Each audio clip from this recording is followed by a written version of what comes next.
Sausalito Harbor, San Francisco Bay, 1891. Last call for Frisco! All aboard!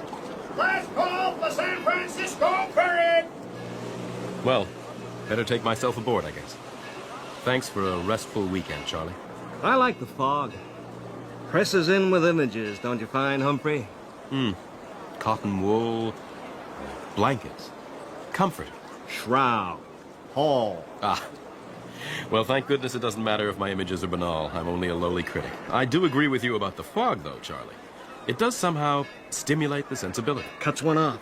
Makes you realize it's only you and the swirling mystery. On the contrary, makes me realize how interconnected we all are. For instance, I want to cross San Francisco Bay in the fog and don't have a clue how to go about it under my own steam, so I need the captain up there in his wheelhouse. You're a sentimentalist and a reactionary, Humphrey. A throwback aristocrat, in fact. The world arranged just so for Sir's convenience. That is a tad unkind, Charlie. I do have my uses.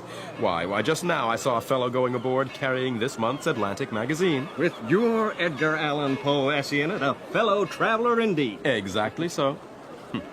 The skipper up there isn't just my servant. His special knowledge permits the magazine reader to sit back in safety and comfort to partake of my special knowledge. Division of labor is what I'm talking about. All ashore! Let's go ashore! Get aboard, Humphrey, you smug old thing. Look sharp there, mister! Give me that bag there! Oh, thank you.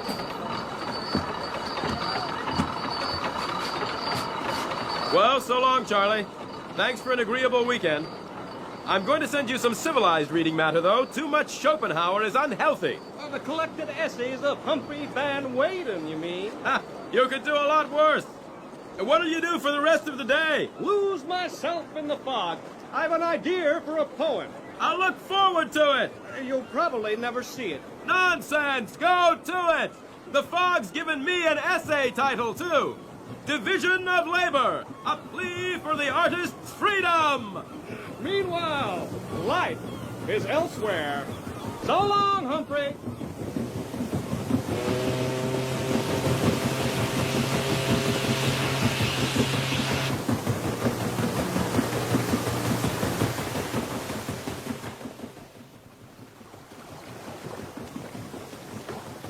Good evening. Nothing good about it that I can see. It's fog like this turns a skipper's hair gray before his time. Oh, surely not. They have all the latest navigational aids, don't they? No substitute for savvy. How about this here tide that's rushing out through the Golden Gate? How fast is she ebbing? What's the drift, eh? Ah, a nautical man, I take it. 30 years on a sealing schooner. Grand life. Nothing better. But the sea's full of surprises even for the oldest hand. Listen to that, will you? A bell buoy. And we're atop of it. See him altering the course? That's another ferry boat of some sort. And there, do you hear that? Blown by mouth. Some scow schooner, most likely. Better watch out, Mr. Schooner Man.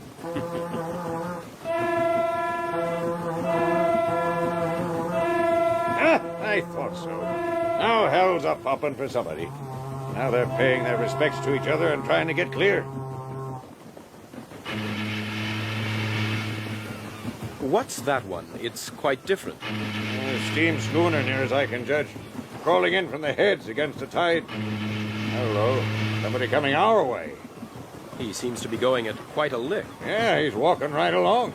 Guess he don't hear us yet. Wind's in the wrong direction. Ferry boat. I reckon so, or he wouldn't be keeping up such a clip.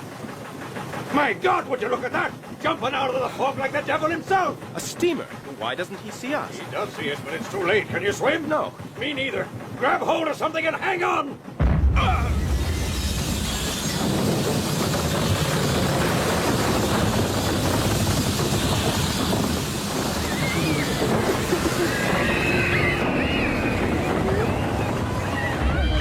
Here, mister. Get this life jacket around you. What? Thank you. Is she sinking? You bet she's sinking, gadgets and all. And see the tackles jam. Them boats is going nowhere. I'm going to see what I can do to help them women and children. Shut up, goddamn you! Well, shut up! Scream will drive me crazy. Good luck to you, mister!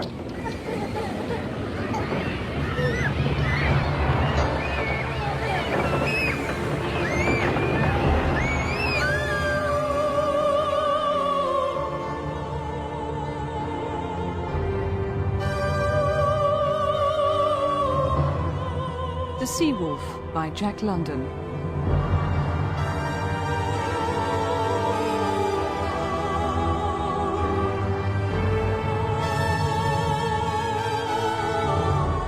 Starring Jack Claff as Wolf Larsen, Kerry Shale as Humphrey Van Weyden, and Shelley Thompson as Maud Brewster.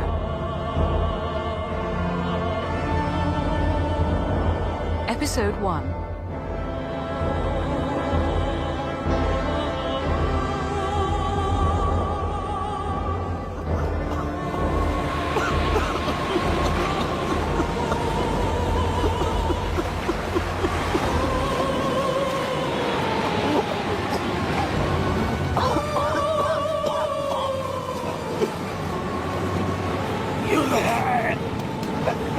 Help me, please!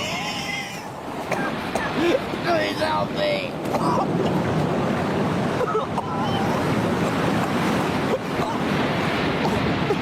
Out in the water! Off the starboard leg! Lower the boat and look south!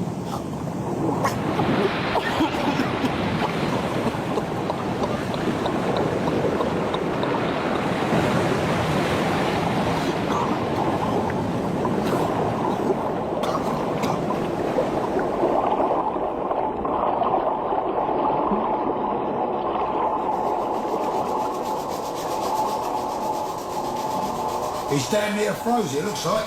Yeah, poor fella. But I think he's coming round. Yeah, that'll do, Johnson. Can't you see you blooming well rubbed all the gent's skin off? Stop them! They're screaming! Easy now, mister. Take it easy, you're safe. You're all right now, sir. Can't get out!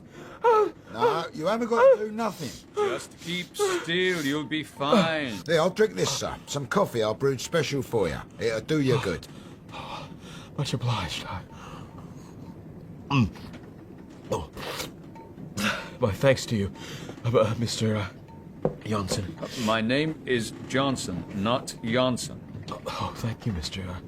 Johnson. Permit me to shake your hand. Well, I'll run down and take a look over my kit for some clothes for you. Thank you.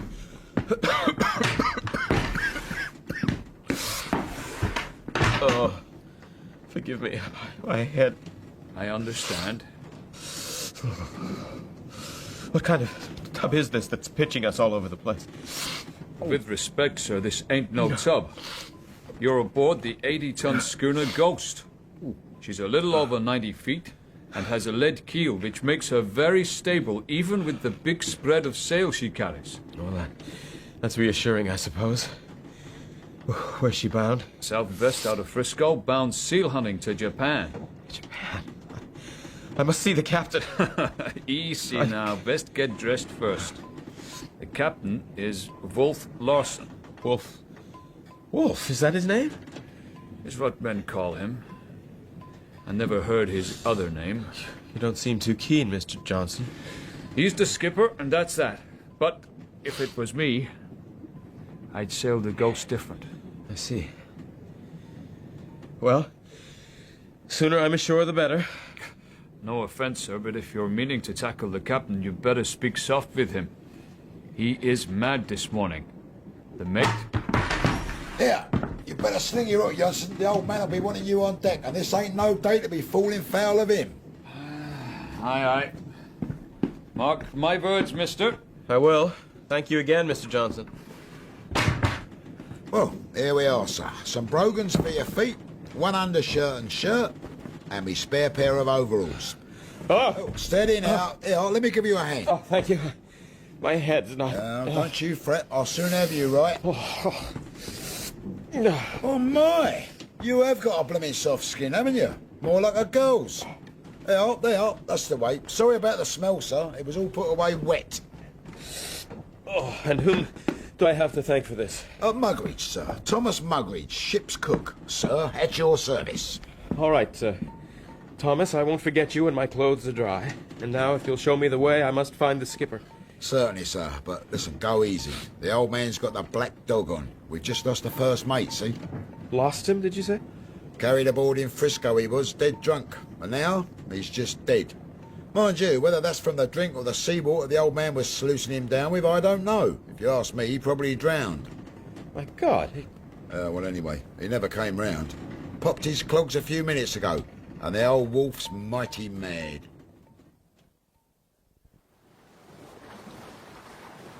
Svensson, Aye, Captain. get a needle and sew this trunken garbage up. You'll find some old canvas in the sail locker. Make it do. Aye, aye, sir. What'll I put in to weight him down, sir? We'll see to that.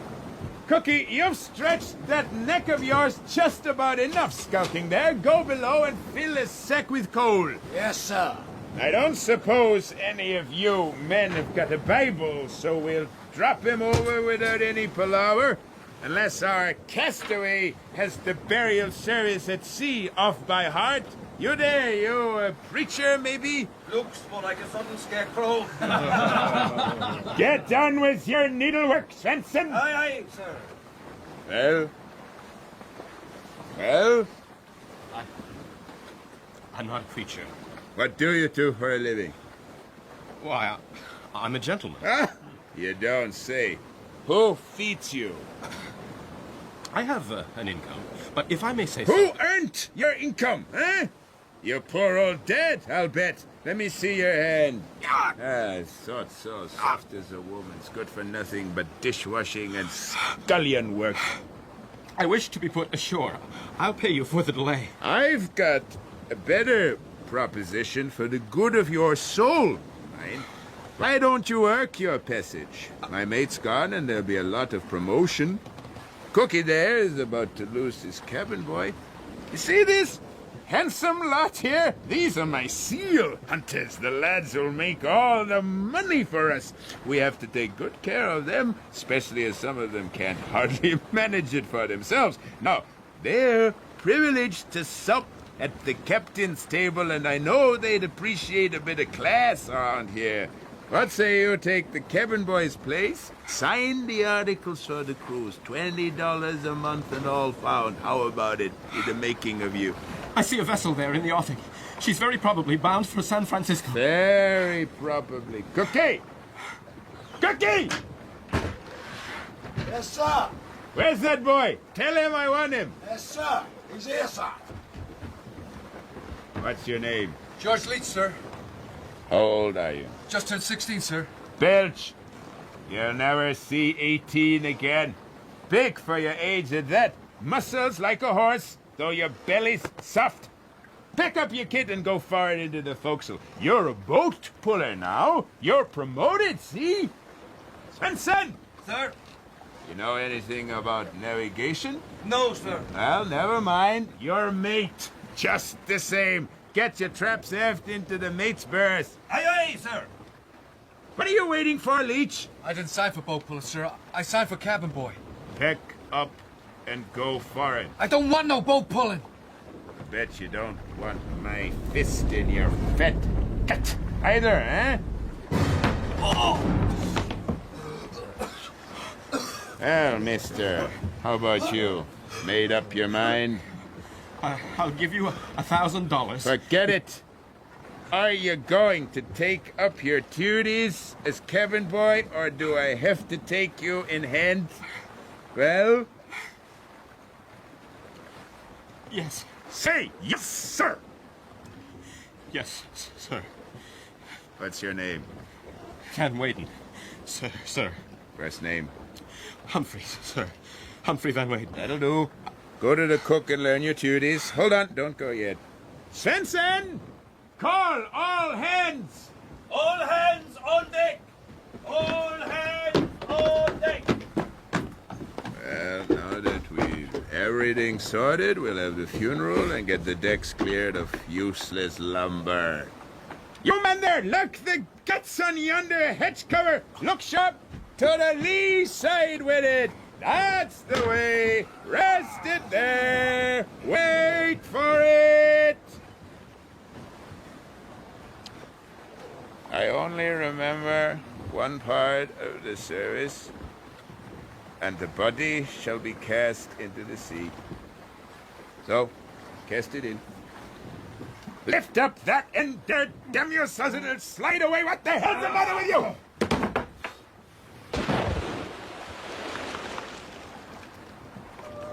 Benson, Sir. we're in for a sou'easter. Reef the chip and mainsail. Aye, aye, sir.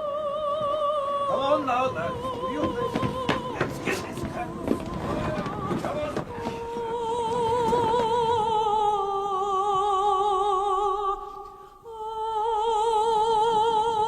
Right, come on, move yourself. Get them spuds in the pot. Well, I'm sorry, Thomas. I don't exactly... Oh, I'm sorry, Thomas. Bleeding hell. Who do you think you're talking to? What? You can stole that Thomas palaver. You're in my bleeding galley now, and you'll show me some bleeding respect. It's Mr. Mugridge, or you'll get a kick up your tight little arse. Now, look here, Don't you look here, me. But just do as you're told, or else. But I have never peeled a potato. Oh, dearie me. Can I have a little tantrum, are we? Can I stamp your little shoe?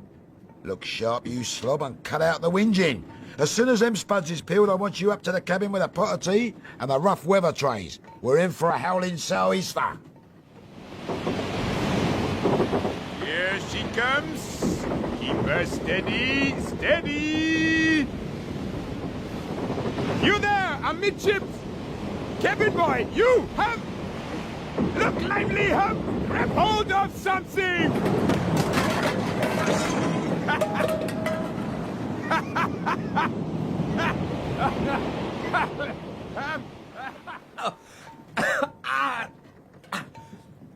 Bleeding hell if you ain't a slob. I can't even carry a bit of tea aft without losing it. I saved the pot!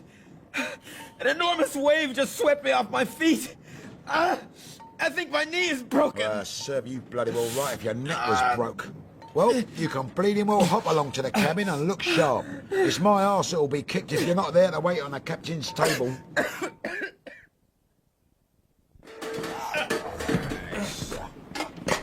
I tell you, they can swim as soon as they're born. You're blowing hot air out of your ass as usual, Latimer. Mind what you're doing with that tea, boy. I'm sorry, Tea here, boy. They can swim as soon as they're born. How come they're born on land? I'm huh? telling you, they can bloody swim before they can see. I tell you for why they're born on land. Because their mother has to teach them how to swim, that's why. Smoke. You tell this lunkhead, will you?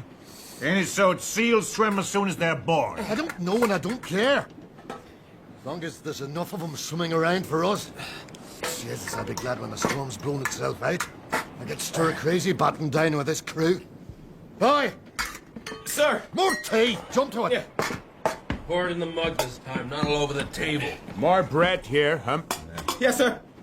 Don't you badmouth the storm, Smoke, if you know what's good for you. We'll just make the most of it. Don't see as how we've got much choice.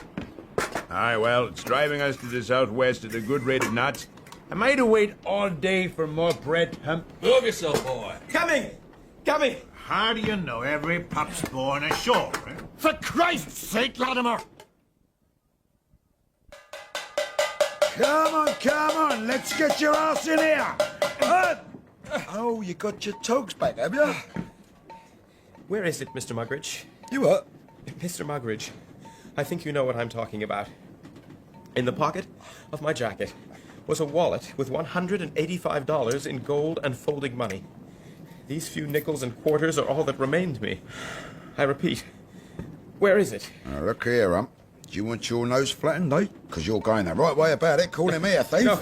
Come here, you little bleeder. I'll teach you some respect. My God! Is everything on this ship reduced to brute violence? Come here! No! I won't! I won't descend to your level! Nippy little beggar, aren't you, eh? Here, cop this.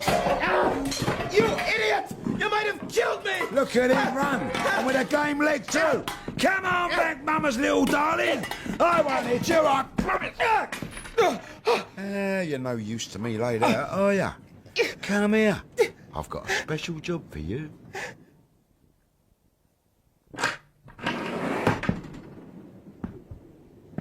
Don't say that I don't do you a good turn every now and then. Here's a nice soft job for you. Now, this is the old man's stateroom, and all you got to do is square it up, make the bed in it. All right? What's the matter? My God. All these books. He's a bit of a reader on the quiet, the old man. But this is a veritable library. Shakespeare. Tennyson. De Quincey. Poe? Astronomy and physics, too? Mr. Darwin, I see. And it seems that Wolf Larsen nodded off last night in the company of Robert Browning. I can hardly credit it. Yeah, well, never mind loafing about. Move yourself and get the place shipshape.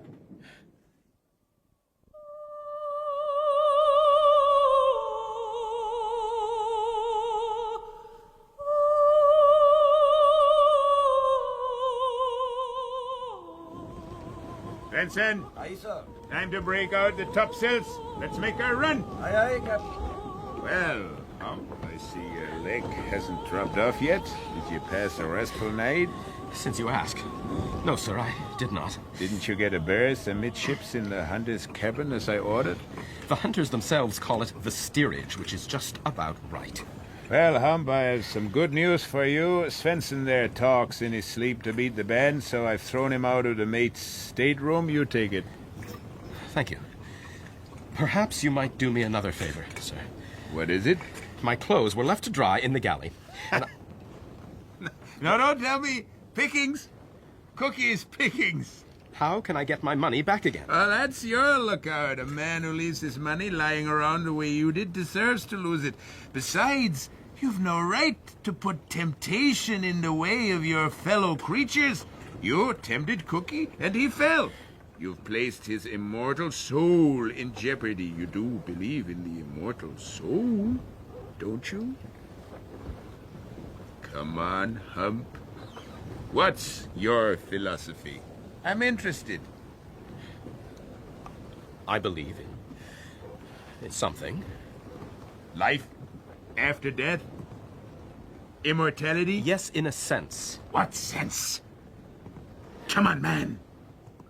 Well, I look in a man's eyes, however brutal that man might be, and I read immortality there. Well, supposing for the sake of argument you're right, to what end?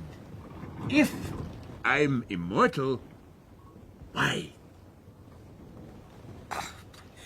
What do you believe, then? I believe that life is a mess. It's like yeast, a ferment. The big eat the little, the strong eat the weak, the lucky eat the most and move the longest. That's all. It's piggishness. And it's life. And what would be the point of an immortality of piggishness? Huh? Now will you look at that? That man there! Pick up that line and make it fast! Yes, yes, you man! Yes, sir. By the way, Hump, how much was it Cookie got away with? $185, sir. My God. Rich pickings. Harrison, Aye, mister? take yourself aloft and shift over the foregaff topsail.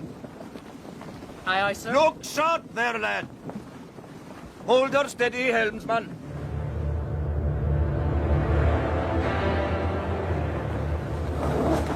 Mr. Mate, sir! What do you want, Harrison? Just get on with the job. She's jammed in the block, mister! I can see that, Harrison. Will I lower the foresail to rear? What's going on, Svensson? She's jammed at the end of the gaff, sir. Lower the foresail, shall I, sir? To hell with that. Svensson, send that man there to the halyards! But it's young Harrison. I don't care if it's the boy, Jesus! Aye, aye, sir. Harrison! Aye, sir! To the halyards, lad. Get up to the gaff and unhitch her. But, mister! Go to it, lad!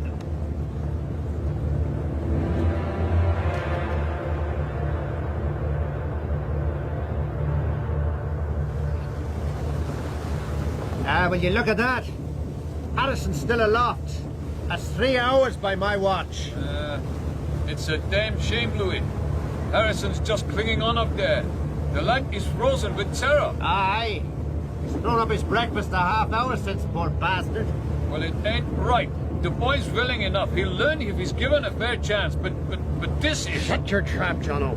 The wolf's got big ears. I don't care, Owen. I'm not going to stand by and watch a boy murdered. Jono, the old man will let you go up there. What do you think you're doing, Judson? The boy needs a hand. That's an 80-foot drop. Get down when I tell you. Don't be a fool to yourself, Jono. You live longer taking in your lights and flying false signals. That's an order, mister! Aye, aye. Sir.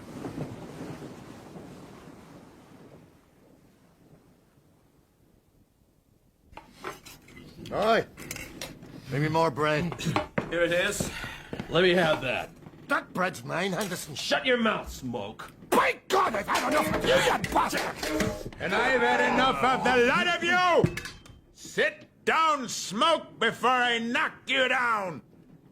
Now, I know you smoke, and I'm telling you to suck on that itchy trigger finger of yours, because if you take it into your thick skull to shoot Henderson, one of these dark nights I will shoot you. You've had fair warning. Well, now, there was a word you used the other day when we were talking philosophy. Altruism, wasn't it? Now, I heard of that. Means something about cooperation, doesn't it? Well, in a way, there has come to be a sort of a connection. But I think there are other words you would understand better. Such as? Materialist, hedonist. For Christ's sake, boy. Am I to get some tea tonight, or what? Wait your hurry, Smoke. Those are big words there, Hump. What's a hedonist? You are. You're a man who lives only for self-gratification. For your own pleasure. That's fair enough. You're a man utterly without what the world calls morals. That's it. A man of whom to be always afraid. That's the way to put it. As one is afraid of a shark. Or a snake. Now you know me. But generally men call me Wolf. A better name would be Caliban. He was a deformed monster. Where the hell are you, There's a pot of mashed spuds to be carried. Fetch the spuds yourself, Cookie. I haven't finished with Hump yet. Come here, Hump.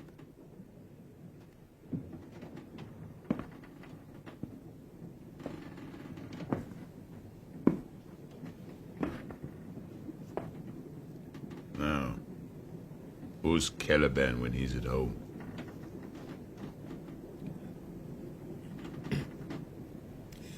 I was thinking of Browning's poem. Browning. Good. I'm reading him, but making heavy weather. How does this poem go? Cookie, you've hungry men at the table, you fetch those spuds. Hump is otherwise engaged. Aye, sir. Sit down, Hump.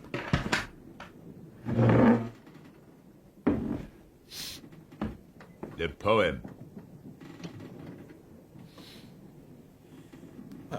Well, Caliban is the deformed slave of a magician called Prospero.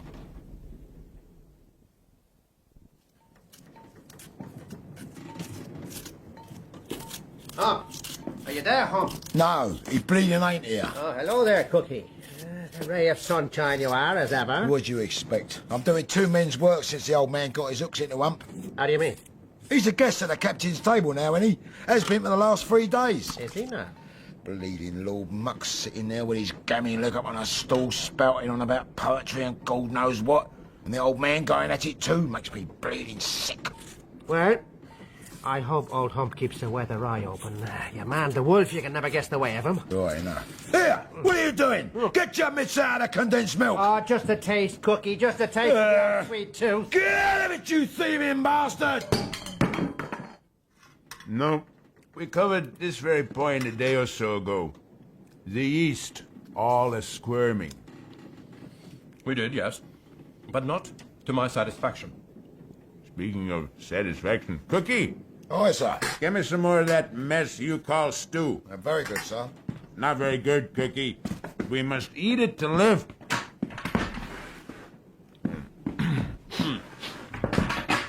Why must you? Huh? If life is nothing but a seething, filthy mess, rather like Mugridge's stew. Because the fittest must survive. Life is all about eating life till the strongest and most piggish life is left. You are damned smug, do you know that? It's something I've never been called before. You look around you, and you do not see. Or at least, you only see what you want to see. You're blind to the most important phenomenon. What's that? Yourself. Do you ever look in a mirror? No time for it. I leave that to gentlemen like you. Let me be your mirror for a moment. I prefer to get back to Mr. Darwin. Of course you do. He doesn't answer back. Don't push it, Hump. You see, already the mirror irritates you. Why? I've told you I have no truck with such things. I'll tell you what the mirror sees, shall I? It sees a man feared and hated by everybody aboard this ship. That's the captain's lot. I'm the boss. Yes, you're the boss. But you're also on your own. You have power, but you do not have a single friend. The mirror sees a sad man, Wolf Larsen. Steady, Hump. A sad, lonely man. I said once you were like Caliban, but your plight is worse than that. No more now, Hump. You're like Lucifer, banished to a society of the soulless. Your philosophizing is just so much verbiage, empty words. I see, Hump, that it's you who place too much store with words. You think your words are daggers, but they're not. Try your words against the grip of my hands now. Let me go. I can't. No, I won't let you go. You speak so easily about your belief in the immortal soul. But what do you do now with my hands around your throat, squeezing the life out of you? Do you relax and let go? Happy to go on your immortal way? No, indeed you don't. The yeast squirms on. You fight and claw for life. You cling on as young Harrison did up there on the Helliards. And you're just as lily-livered.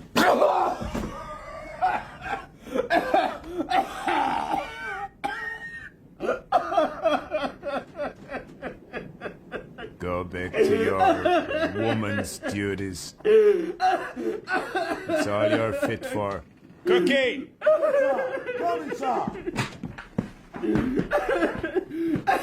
God help us. Is he taken with a fit? Mr. Van Weyden finds himself unable to discourse further today. Take him back to the galley. He should be all right in half an hour or so. Aye, aye, sir. I'll look after him, sir.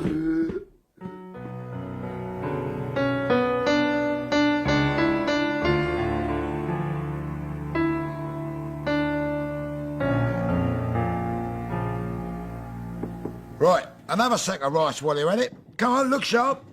You have 2 sacks already. You're sitting on the other. So I am, so I am. Where would I be without them observant peepers of yours, eh? Right, sugar, 2 bags, pronto.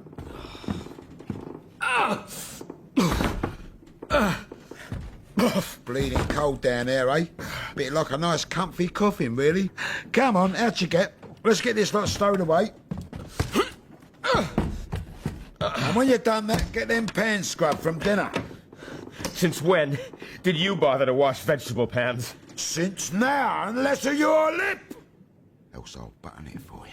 Come here, you little beggar, and I'll give you another bruise to match them you've got already. Let me go. Ow! Oh, bleeding hell, you nearly bit my bleeding thumb off.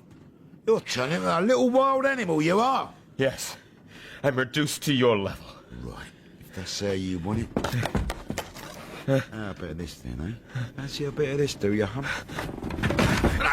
Don't try and run for it, you little bleeder, or I'll cut you straight, I will. Just keep still, and maybe I'll be happy with just slicing off the end of your ear, eh? Fair cop, eh?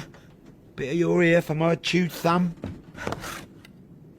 I want a good keen edge on this little beauty, see? Now, what was you saying about them vegetable pants?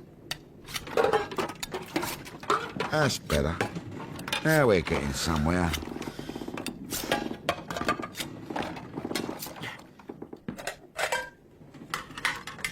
Will that be all, sir?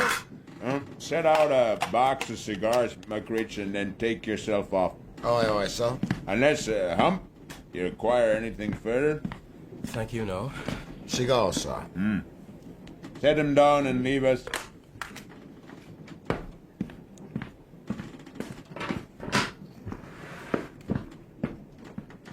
Yep. Yeah, you're sluggish, Hump. What's the matter? You make my life more of a hell than it has to be by this favoritism. Why? Mugridge will take it out on me when you return me to the galley. He lords it over me with a knife now, goading me, just waiting for his chance to use it. You're afraid, eh? Yes, I admit it, I'm afraid. And yet, if your philosophy had any substance, surely you should be glad. Surely you should embrace Cookie and his knife, who can only give you a boost to eternal life. You make fun of me. But I tell you, I have had such thoughts. Of suicide, you mean? Yes. But it needn't come to that if you don't wish to be boosted just yet. Why not boost Cookie? According to your ideas, he too must be an immortal millionaire. You cannot bankrupt him, then boost him. Why don't you do it, and I'll promote you to his place. And he's getting $45 a month.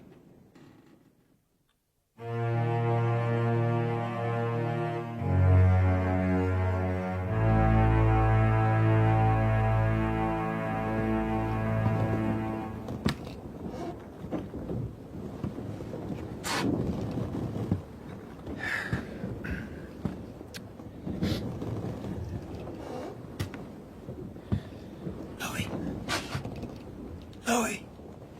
Is that you, Hump? Over here, Louis. Oh, Jesus. Here am I supposed to be on watch, and I didn't even know you was there. How goes it, Hump? I have a little business proposal for you, Louis. Oh? The dirk that you have down the side of your boot there. What's it worth to you? Would you part with it for a couple of quarts of condensed milk? Well, now, I might. Meet me when you come off watch, by the hatch to the lazarette store. You mean business, eh? I mean to sleep easy in my bunk.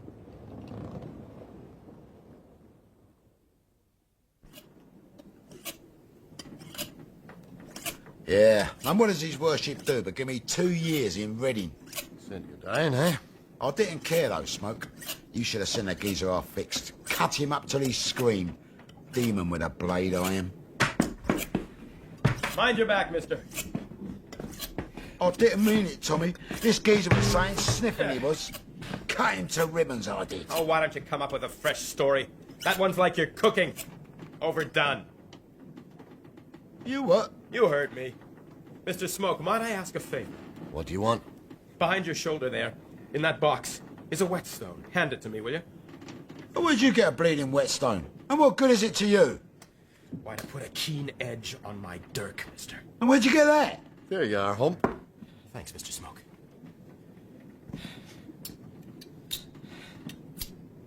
Not a bad weapon, eh, Smoke? Well, you'll have to go something to get it as slick as this beauty. That is precisely my intention, mister. By God, a showdown! The lads are going to enjoy this. Ahoy there, you guys! Get an eyeful of this! What's the blather for, Smoke? Hump's called out, Cookie. Blades at 10 paces. Go Give on, it to him. Watch him, Hump. He's a sly bastard. Pay attention to the blade, Hump. Tried. Don't look him in the eye. Leave a piece for me, Hump. I want my slice.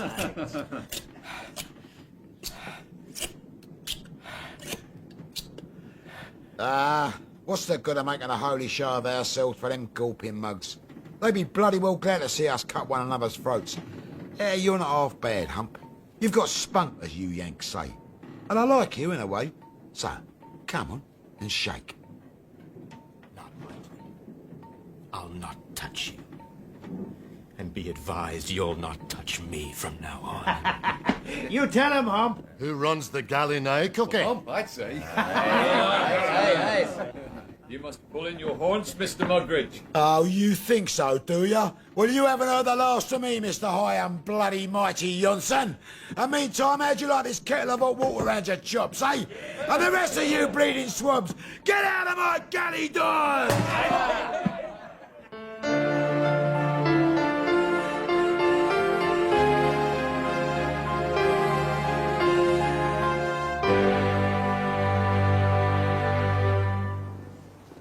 Louis?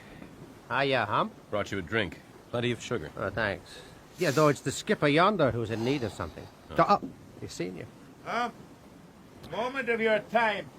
Aye, aye, Captain. I hear I was right. Hump, you're beginning to stand on your own legs. I'm surviving, yes, sir. Hump, tell me, do you know if Cookie has anything for head pains in his medicine box? I don't know, but I'll look if you wish. Yes. Do that, Hump. And be quick about it. I'll go and see what I can find. Thank you, Hump. Fetch it to my quarters. Aye, aye, sir.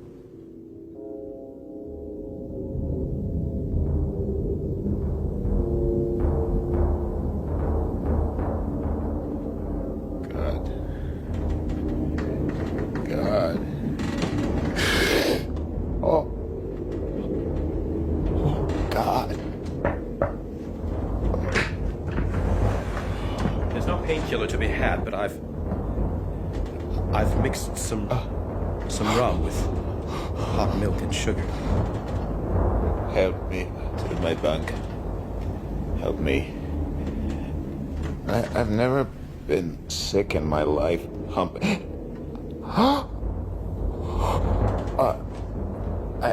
I have a fearsome needling ache behind my eyes just now, and it's getting to me some. All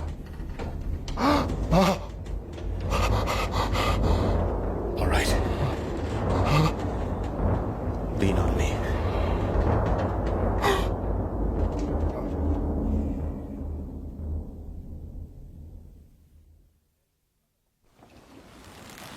Like this, George. Pull the leather tight. Like so. Looks so easy when you do it, Jono. It's practice, that's all. What are you doing in my boat, Johnson? Don't fret, Henderson. Shut up. Out of this boat, Johnson. My name is Johnson, mister, with a J. What's the trouble here? No trouble, Smoke. What's the idea of ordering my boat puller around, Anderson? If he's your boat puller, keep him in your boat. All right, Captain's warned you guys about this feuding. Yeah, well, the captain ain't here now, Svensson. In fact, we ain't seen the captain for days. So come on, Svensson. What you gonna do about it? Come on, you guys. No, you come on, Mr. One Mate. step more, Smoke, and I'll hang you by your ankles from the cross trees.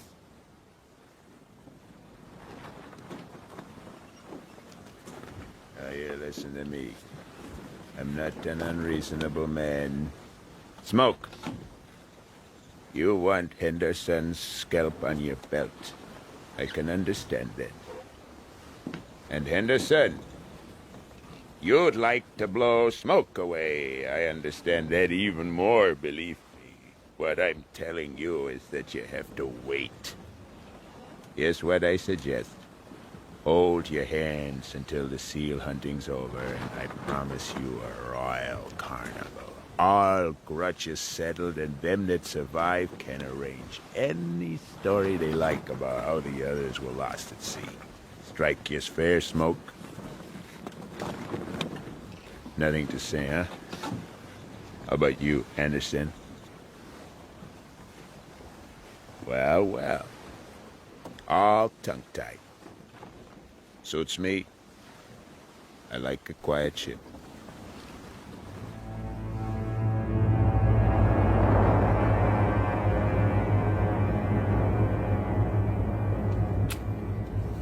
And this fella, Yarick, he was the jester and like the joker in the pack. Yes, that's right. His is the skull that Hamlet picks up from the grave. Yeah, I like that. That's a good touch. Come in, Svensson. I brung Johnson, Captain. Good. Hump, shut the doors and draw the slide.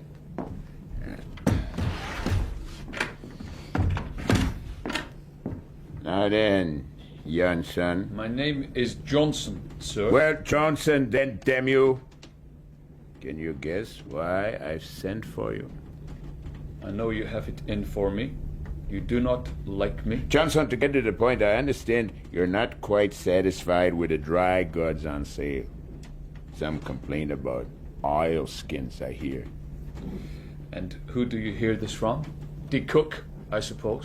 Muckridge may not know much about cooking, but he does know which side his bread's buttered. But never mind that. Is it true you don't like the oilskins? They are no good, sir. Look at him, Hump. Look at this bit of animated dust. What do you think of him? I think he is a good man. Good man, huh? Do you know what I'm gonna do, Hump? No. Well, I'm gonna show you how fares the good man. Watch me.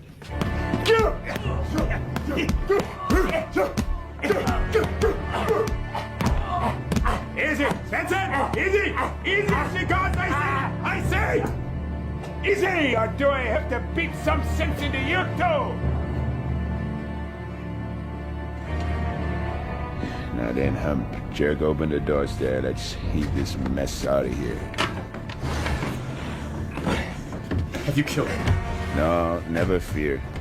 It's not, alas, poor Janssen just yet.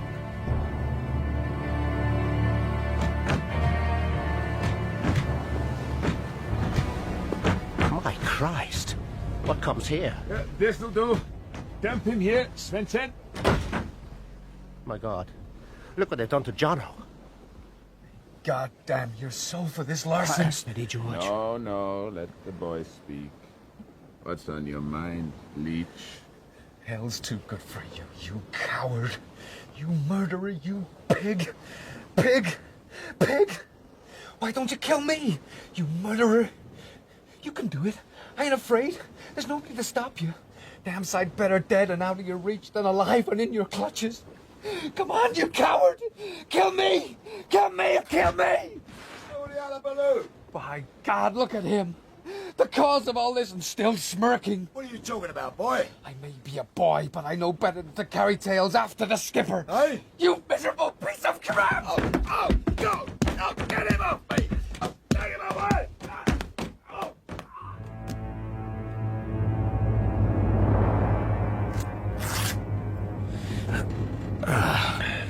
There. That ought to hold it. Try putting some weight on it. Yeah, that's great, Hump. You make a good ship's doctor. Well, I have my work cut out. What with poor Jono and Muggridge, of course. Tough old goat. First time ever sprained an ankle kicking somebody's butt. How's Jono coming along? He's not in good shape, I'm afraid. I've done what I can for him. That bastard Larsen will pay for that. Come on, Leech. You're wanted on deck. Look sharp. All right. By God, and you'll pay too, you slap-footed Swede. I'll do for you. Soon. Thanks, Hump. Keep your powder dry now.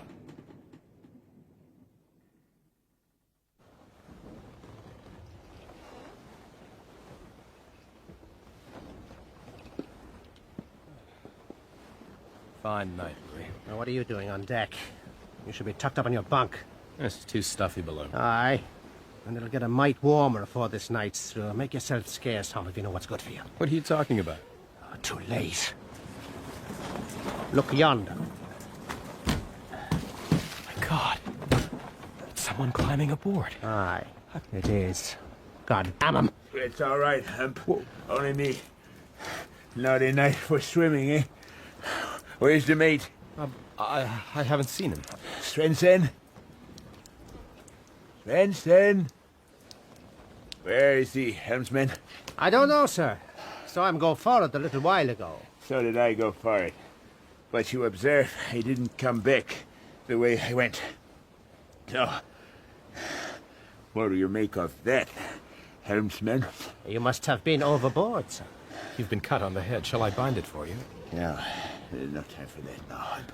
Shall I look for Svensson below? No, Hump. You won't find him. He wasn't as strong a swimmer as me. But we'll go below right enough. Come on. I wager there are some light sleepers in the forecastle. Unhitch that lamp and bring it with you.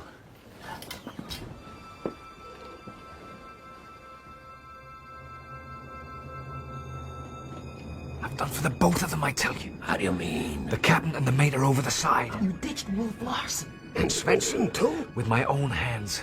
The ghost is ours for the taking. Wait a minute, George. Shush. What's up, John? I thought I heard something. Go to the companion way and take a look. All right. What do you think, Kelly? I don't know, son. This is hanging business. Well, your ears aren't crippled at least.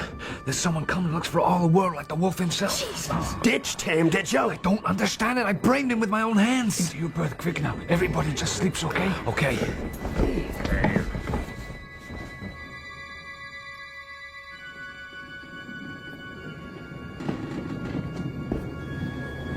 Keep the bend steady, Hump. Can't help it. My arm is trembling. And tread carefully. Let's take a look at these sleeping beauties. Now, look at that, Hump. Young Master Leech, serene as a baby, it looks like. And here's Mr. Johnson, below him. Hold the lamp here while I feel his pulse.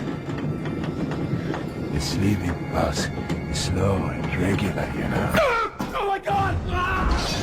Good evening, Mr. Leech. We have him, lads. Get a knife, a knife.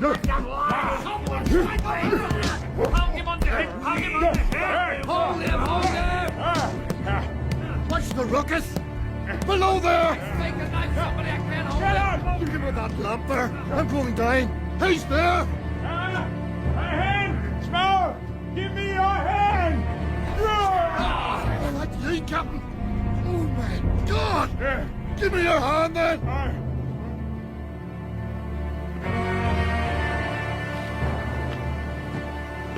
I'm much obliged to you, Smoke.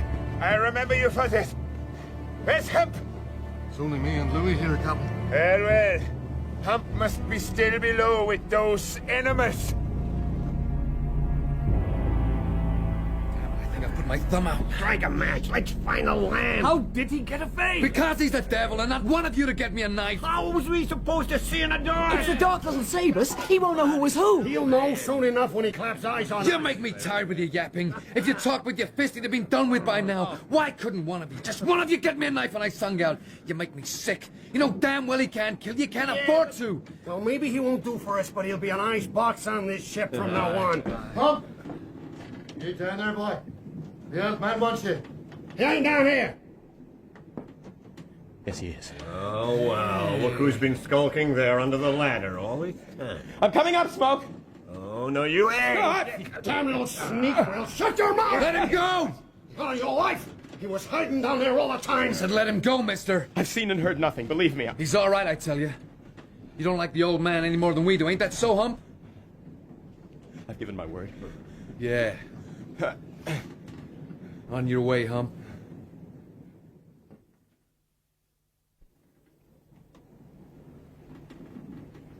Put your head this way for me. I'm afraid this stuff stings. Aye, it does that. Hold up your arm, please.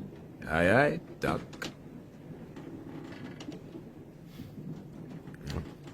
God made you a good body, you know.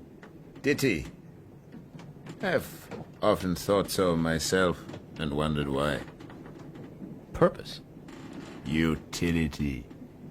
This body was made for use. To grip and tear and destroy living things that stand between me and life. Utility is not beautiful. Life isn't, you mean? I'm going to have to put some stitches in those cuts. All right. Go ahead. Some sailor sunk his teeth in my leg and wouldn't let go. I dragged him almost to the top of the forecastle ladder. Like I said, Hump, you've turned into a mighty handy man, and I'm short of a mate again, as you know. From now on, you will stand watches, receive $75 a month, and be addressed fore and aft as Mr. Van Weyden. But I don't understand the first thing about navigation. Not necessary at all. I really do not care to sit in high places. Why, it befits a gentleman like yourself. I have no experience. I will not be mate on this hell ship.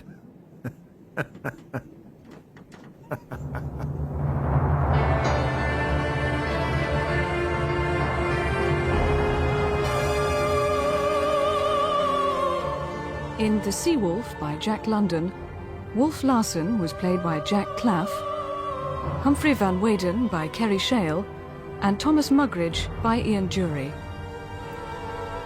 Charlie Faruseth was played by David Bannerman, The Ferry Passenger by William Roberts, Johnson by Geoffrey Gear, Svensson by Brett Usher, Leach by Scott Farrell, Louis by Nigel Anthony, and Smoke by Anthony Jackson. Other parts were played by Richard Pearce, Andrew Wincott, Terence Edmond, Norman Jones, Peter Penry Jones, and Clarence Smith. The Sea Wolf is adapted for radio in 4 parts by Ed Thomason. Original music was composed and played by Elizabeth Parker of the BBC Radiophonic Workshop. The Sea Wolf is directed by Adrian Bean.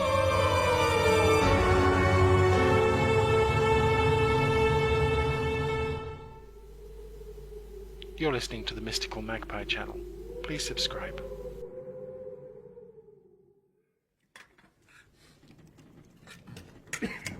And how long, in your expert opinion, Mr. Mate, before we sight the coast of Japan? You'd best address yourself to the skipper, Mr. Smoke. Aye, Smoke. Don't rush old on there. He's learning his ropes and rigging this week. Yeah, Horner's right. I'm paying due to graduate to navigation for a day or two yet. Ain't that so, huh? I'm tired of your chokes, Henderson. Ain't no joke, Captain. I asked a simple question, and Hump there don't seem capable of a simple answer. I'll get you to the seal herd, Smoke, never fear. In the meantime, you'll get off the mate's back or answer to me. Mr. Van Weyden? Sir. As I see you finished your supper, will you kindly put about on the port deck? Aye, aye, sir.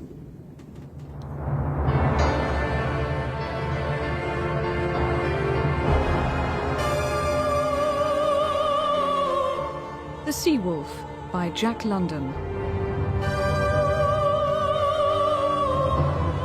Starring Jack Claff as Wolf Larsen, Kerry Shale as Humphrey Van Weyden, and Shelley Thompson as Maud Brewster.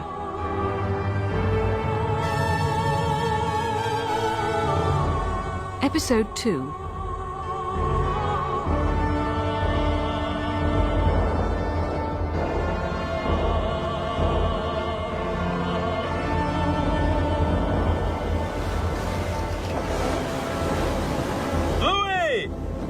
Mr. Van Weyden, sir? Step up to the poop deck, will you? Aye, aye, sir.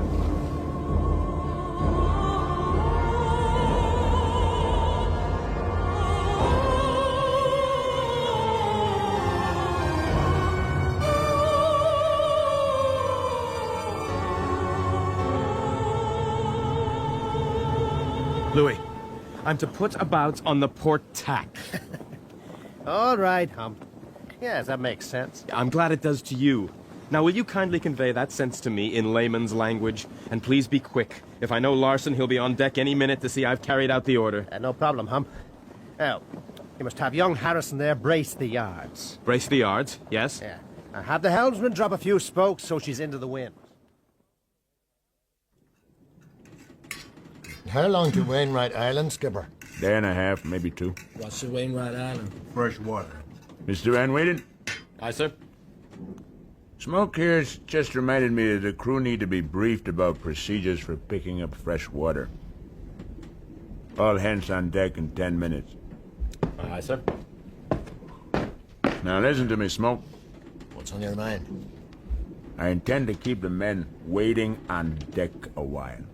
Long enough for you guys to go through the forecastle and ferret out whatever weapons have been stowed out of sight. Not just knives and pistols. Keep an eye out for blackjacks and brass knuckles. I want it all, understand? I give you 15 minutes. What's up, Mr. Van Weyden? Procedures for the stopover at Wainwright, Harrison. Only takes 6 men to pick up what if I call us all on deck. The Wolf's up to something. What's Wainwright like, Louis? That's a good fertile island. Some Japanese settlers. Oh, yeah? Haha, Georgie, I know what you're thinking. What do you say, Jono? Sounds like a good spot. Georgie, grow up, huh? Look what happened last time. Yeah, last time I was dumb enough to count on the other guys. What do you say, Jono? Just you and me, huh? Here's the skipper. All right now, lads. All hands present, Captain. Thank you, Mr. Van Weyden. Right. We're maybe a day out of Wainwright Island, where we'll be taking out fresh water. There'll be a detail of 6 men. 2 of you on the beach to fill up the casks, 2 men to ferry them, and 2 of you to haul them aboard. That's it, Jono. We make sure we get to do the ferry. Now, we'll be laying about a half a mile from the beach off of a cove known as the Chimney, so called because it's a narrow gorge. It is sheer volcanic rock that no human being could ever hope to climb. I told you she wouldn't make it easy. I didn't say nothing about climbing, Louis. Mr. Van Weyden? Sir. I want you to pick 4 men for the ferry detail and for taking the casks aboard. How about that? Maybe Hump will run for it, too. And aboard the Ghost, Mr. Van Weyden, is where you'll remain throughout. Aye, aye, sir. What did I tell you? The old Wolf knows what he's about. I'll go ashore with the beach detail. That'll be you, Johnson, and you, Leach. Jesus. Speak up, Leach. 2 of us and 1 of you, sir? Steady, Leach, lad. That's right, Leach. Think you can manage, boy? Anytime you're ready, Captain. Now, did I mention it's a sandy beach? Not a blunt instrument in sight. I don't need no instrument, sir. You don't, eh? Unlike your mates in the forecastle. Ah, Smoke. I see you have a tidy haul of weaponry there. Now we know why he called us all on deck. Aye, Captain. The job blocked. Knives and cautious and brass knuckled. Over the side with him, mister. Aye, aye. Feel better, do you, Wolf Larsen? Like I said, some of us don't need nothing but bare hands. Leach, my boy, you are beginning to irritate me. You're like a pesky buck in my ear, and what I do with bucks is swat them.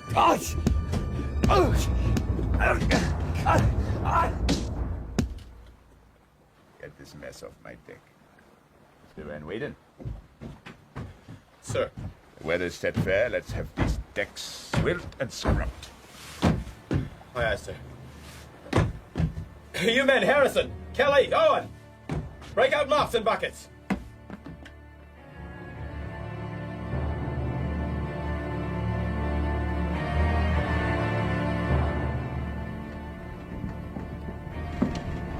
That you, Mr. Van Weyden? Yes. A moment of your time, mister. It's late. I need to turn in. I have a job for you first. How's the patient, by the way? Young Leach. Have you seen him today? Yes, he's on the mend. A tough lad. He's not been out of his bunk for 24 hours. I trust he'll be fit for the Wainwright excursion at daybreak. Another night's rest and he'll be okay. Another night's rest, eh? Good. Good. Why do you toy with him like this? Why not just kill him and put him out of his misery? Not a very charitable attitude, Hump. Oh, spare me your sarcasm. Hump, you just don't get it, do you? Get what? The thrill of life, man. Right now, young Leach is living like he's never lived before. He's living more royally than any man for it if he did but know it. I confess I do not get it. The boy has become an animal. Why, he actually snarls.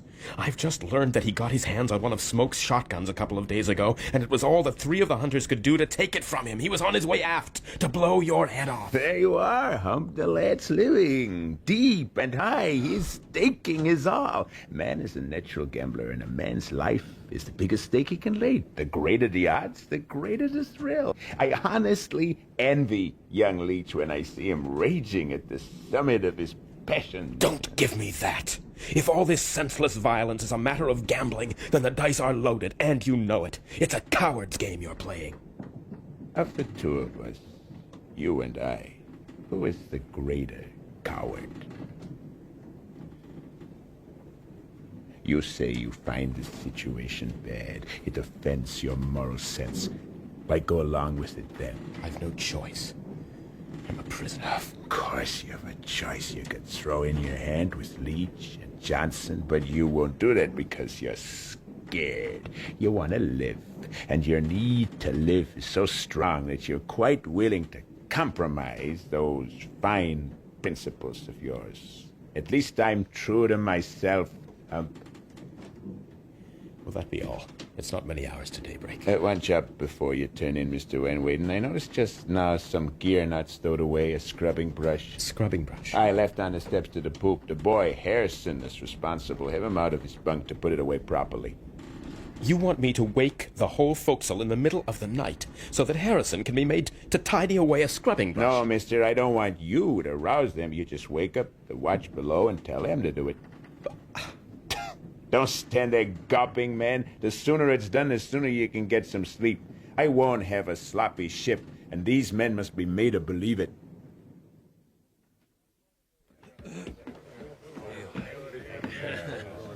Fine morning, Louis. Aye. Good day for a boat trip. All right, you there, Kelly, isn't it? Aye, Mr. Van Weyden, sir. You and Harrison prepare boat number 2. Load up the empty casks. Aye, sir. Does that make us the ferry detail, sir? Yes, it does, Harrison. Think you can handle it? Aye, aye, sir. Kelly, come on, let's look sharp. Leach. Aye, sir. The captain's still below. Let me look at those stitches while we're waiting. Aye, sir. Just step out of the sunlight. Listen, George. If you have a plan, for God's sake, bring me in on it, too. I can't stand idly by any longer. I think you're square, Mr. Van Weyden. But stay where you are and keep your mouth shut.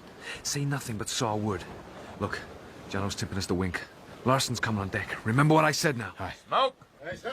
Anderson! Looks like we're in for a clear day. Be a fine afternoon for a turn around the deck after your grub. Aye. You bet, Skipper. How goes it, Mr. Van Weyden? All hands standing by, sir. All right. Lower away, Johnson. Give us an hour, Mr. Van Weyden, before you send Harrison and Kelly for the first pickup. Aye, aye, sir.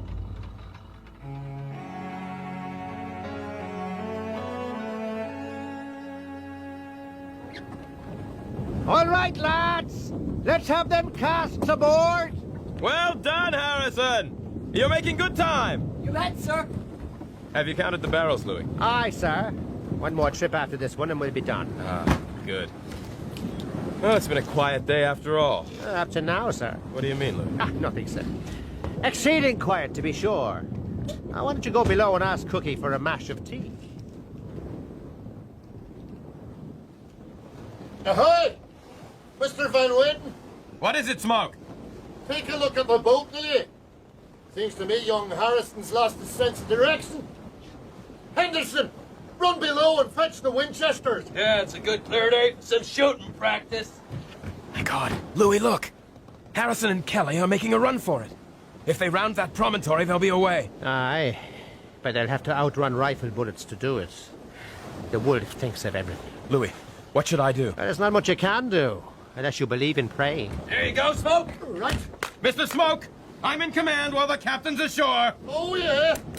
You might be in command of the sailors, but I ain't a sailor. But it is my sailors you are intending to shoot. Oh, they're your sailors now.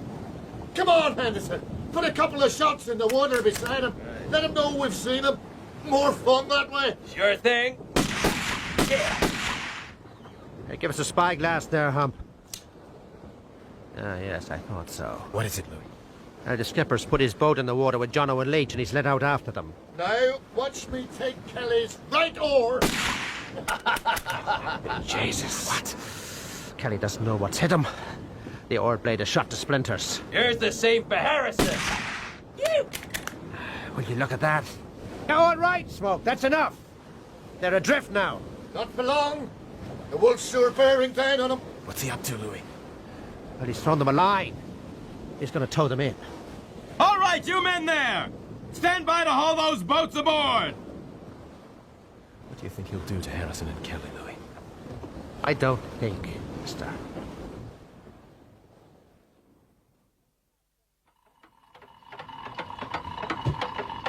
Make fast there, lads.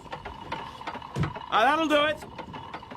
On! Aye, mister. Stow the water casks. Aye, aye. Good work, Mr. Van Weyden. Carry on. Captain, one moment, sir. What is it? I'm starving. Want my chow. What about Harrison and Kelly? Who? The men you towed in. Ah, yes. Deadbeats, both. What of them? What of? What's going to happen? Nothing, as far as I'm concerned. Nothing? That's what I said, mister. Now, haven't you got work to do? Aye, aye, sir.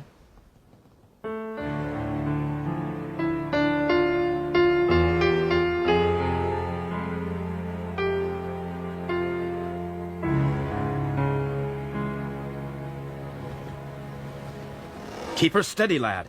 Drop a spoke to starboard. Aye, sir. For God's sake, Harrison, stand up straight.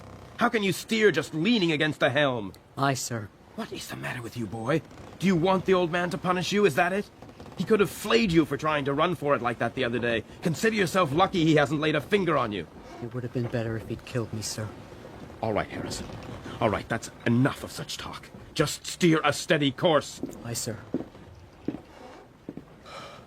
Is that you, Louis? It is, sir. Shouldn't you be in your bunk? It's your turn for the red-eye watch. You too, I'm thinking. You look as though you've had no sleep for days. Aye. Well, the truth is, Louis, I haven't. But Larsen is down with one of his attacks. He's been shut up in his berth since the night we left Wainwright Island. Yes, well, I hope his head splits, so I do. But you know, Hump, even laid up in his cabin, the Wolf has a spell on this old ship. Smoke and Henderson are lauding it like they was his police. Never without their carbines. I know. He's making the whole crew pay for the beating he took in the forecastle. Harrison there is like a zombie at the helm. Aye. Jono's the same. I'm looking for him now. He's black enough to go over the side if we don't watch him. Evening, Mr. Van Weyden. Hello there, Leach. It's all right, Louis. I've spotted Jono. Where is he? He's stretched out full length of the forecastle head, just looking down at the drink. Oh, my God. I'll go to him. Don't fret, mister. He was about to take a dive, he'd have gone by now. Aye. He's not even the will to do that. Nevertheless, I'd better talk to him. But he won't talk back, sir.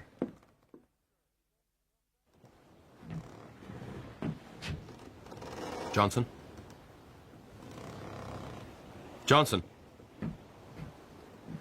Wasting your breath, Mr. Van Weyden.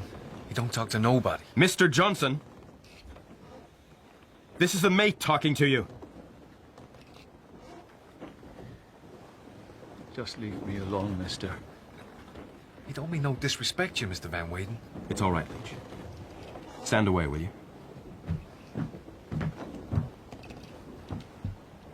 Johnson. I don't know what you might be contemplating, but just listen up now. There's a lot of things wrong with this damned ship, Jono, but you're not one of them. You're just about the best sailor aboard. Do you hear me? Any day now, we're going to reach the seal herds, and we'll be working all the hours that God sends. Just get through that, Jono. Just get through. Once Larsen is sure of his catch, things will be different. You have my word.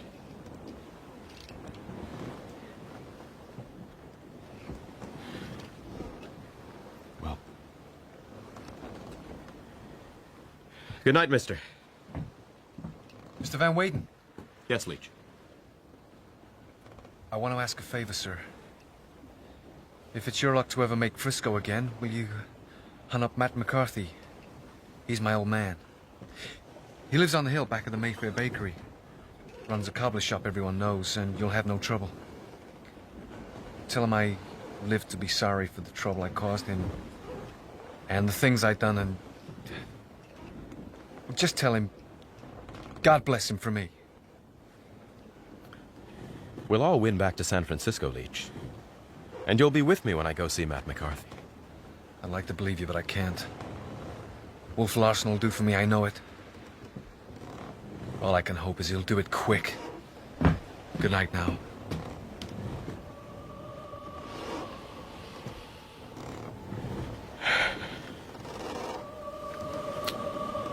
Well, Humphrey Van Weyden, better admit it to yourself. The wolf's all but done for you, too. It is a cheap and sordid squirming after all, this life. And the sooner over, the better. Over and done with.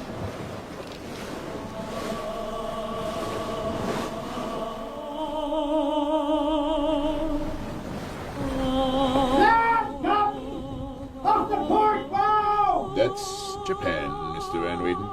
Aye, sir. Smoke! Aye, skipper. Make ready your boats. You'll be hunting before noon. Aye, aye. All right, move your butt. Mr. Van Weyden, my cabin in 10 minutes. Aye, aye, sir.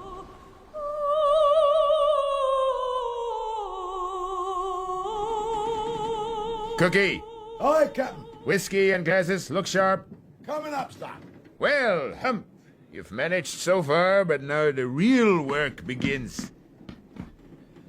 And here you are, sir. Take a shot of whiskey back to the galley with you, Cookie.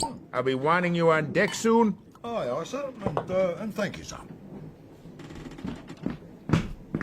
Is it wise to ply Mugridge with drink? Don't worry about Cookie, Hump. He knows what's coming, which is more than can be said of you. True enough. Once we're among the herds, all hands will be away in the boats. That leaves just me, you, and Cookie to sail the ship. I see.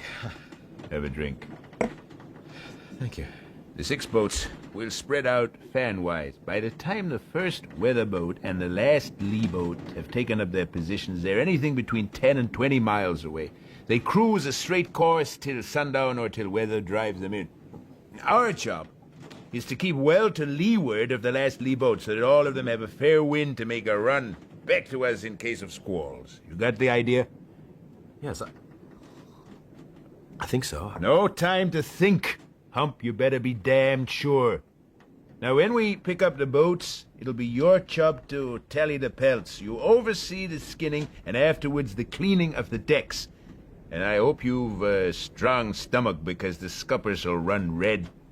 A good day's killing and the decks will be slippery with fat and blood. The carcasses, they go over the side to the sharks. All I'm interested in is the skins.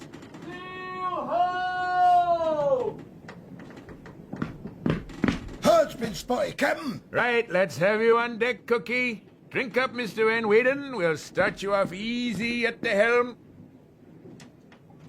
Let's go now. Drop a spoke to starboard, Mr. Van Weyden. Aye, aye, sir. Cookie! All in there! Pull man! Oh, that's it! That's it! Here she comes! Yes! Hold her, Mr. Van Weyden! Hold her! Hold her! Good! Good! That's great! Now she runs, Mr. Van Weyden! Good! Well, Hump! This is living, eh?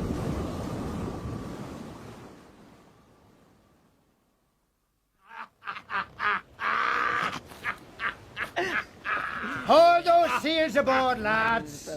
Mind your backs there, you men. Come on, Kelly, get that knife moving. In we go. Harrison, have you seen the mate? Seen him only a minute ago after the galley. All right, I'll find him. Mr. Van Weyden. Is that you, sir? Oh, never mind, Hum. All this blood and mess can't take you that way at first. Oh. No, I'm fine now, Louis. Just a shock to the system, that's all. Aye. Well, best get back to work. Yes, I'm fine, fine. Let's have these carcasses away. We need more space to work here. Aye, aye, sir. Harrison! A hand here! Now get a grip, lad. You'll have the guts sliding down the companionway. And Cookie will serve them up for supper if you're not careful. Over with them! Very good, lad. Now go below. We need another drum of salt here. Look sharp! Aye, Mr. Van Weyden. Well, all for the sake of women's vanity, eh, Mr. Van Weyden?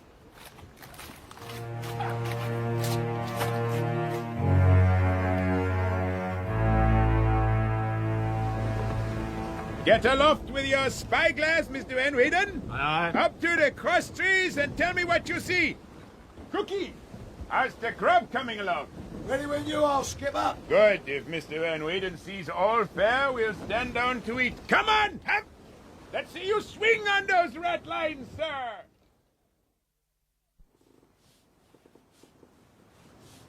All right, men, stand down for the night. Harrison, stow the buckets and the rest of the gear.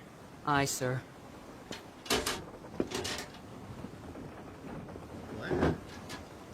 The wolf will turn you into an officer yet. Hello there, Louis. I confess I've never felt better. Why, today I was atop the masthead, keeping an eye out for you men. If anybody had told me 3 months ago that I'd be taking pleasure from such dizzy exploits, I'd have laughed in his face. The work is good for the men too, Louis. It keeps their mind from other things. Aye, that's true enough.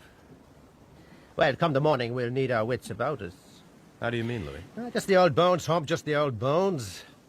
More reliable than the barometer, I can tell you. Heavy weather, is it? More than likely, Hump. Good idea to break out your oilskins.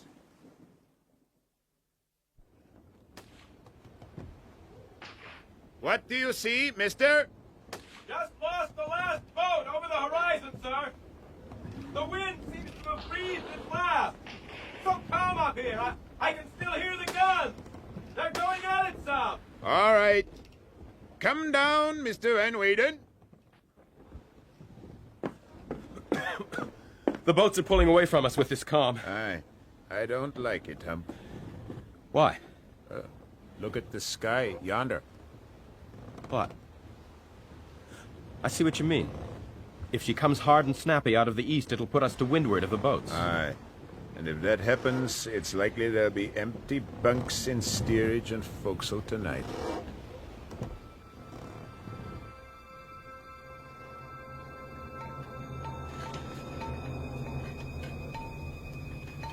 I hates this clammy heat.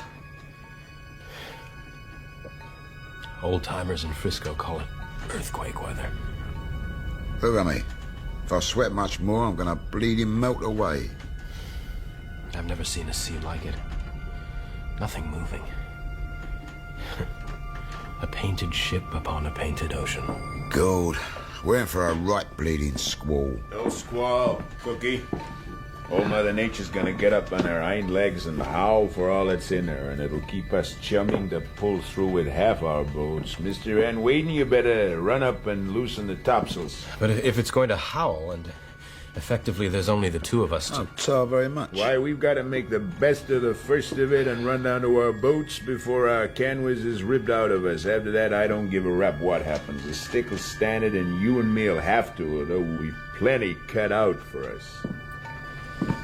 Cookie, by the time you've finished pots and pans, you'll be wanted on deck. Stand ready for a call. Aye, aye, Captain.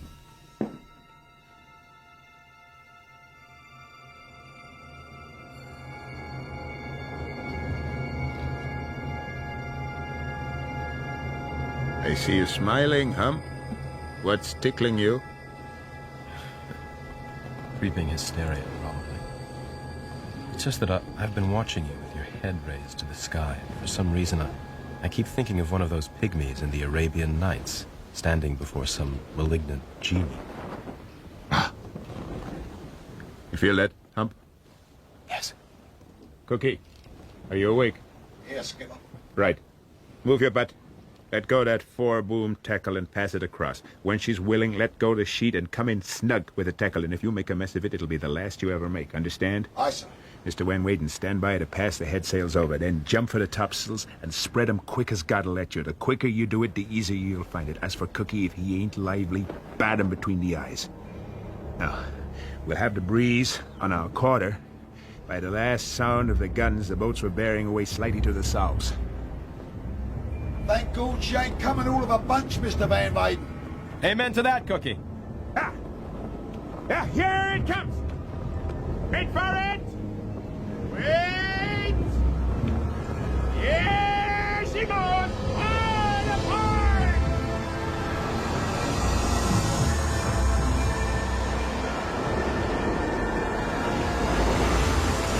Mr. Van Weyden! Sir! Take a run aloft with the glasses and raise some of the boats! It doesn't seem possible those small boats could stay afloat in this! You'd better believe it! Will we catch them, sir? We've made at least 10 knots, and we're going 12 or 13 now! The old girl knows how to walk! Aye, aye, sir!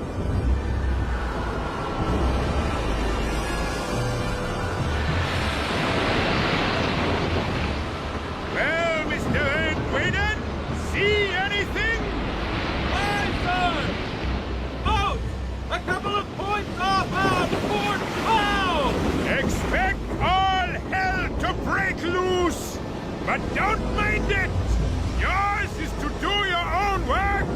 have cookies. Stand by the foresheet.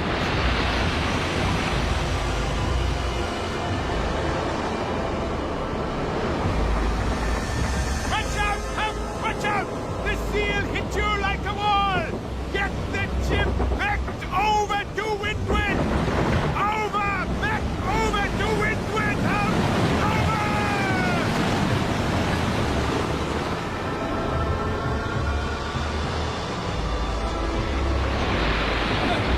All with me on that jib! Up! 1, 2, all! That's it! 1, 2, all! We're still just about in working order! Make fast now and come on! Look! Yonder! There's the boat! My God! It's Smoke! And Johnson! And Louis!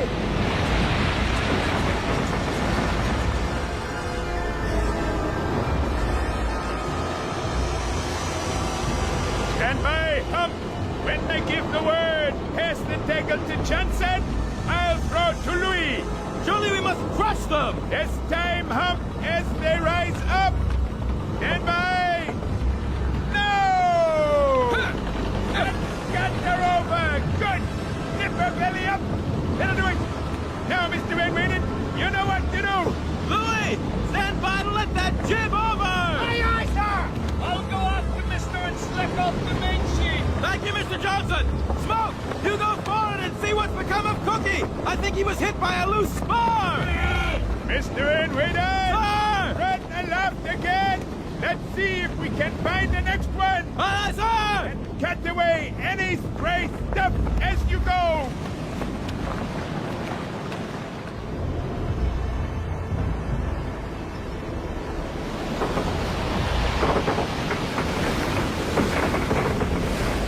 There she is! She's swamped and bottom up! I see Leach! And Harrison! And Henderson! They're clinging on!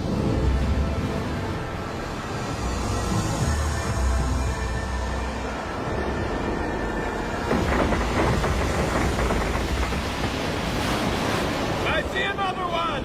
Bottom up again! No sign of any crew! Jesus! Number 4 boat it is! Latimer's boat! For God's sake, leave it, skipper! There's not enough light left! My God, I'll not be robbed of my boat by any storm that blew out of hell! Mr. Van Weyden, stand by that ship with Johnson and Harrison! The rest of you, tail after the main sheet! Lively now, or I'll sail you into a kingdom come! Understand? Hang on, Mr. Van Weyden, he's going to swamp us! Harrison! Watch out! Grab hold of something! Jono! I can't hold on! My fingers! I have you, mister, I have you! Thanks, Mr. Johnson! My God! Where's Harrison?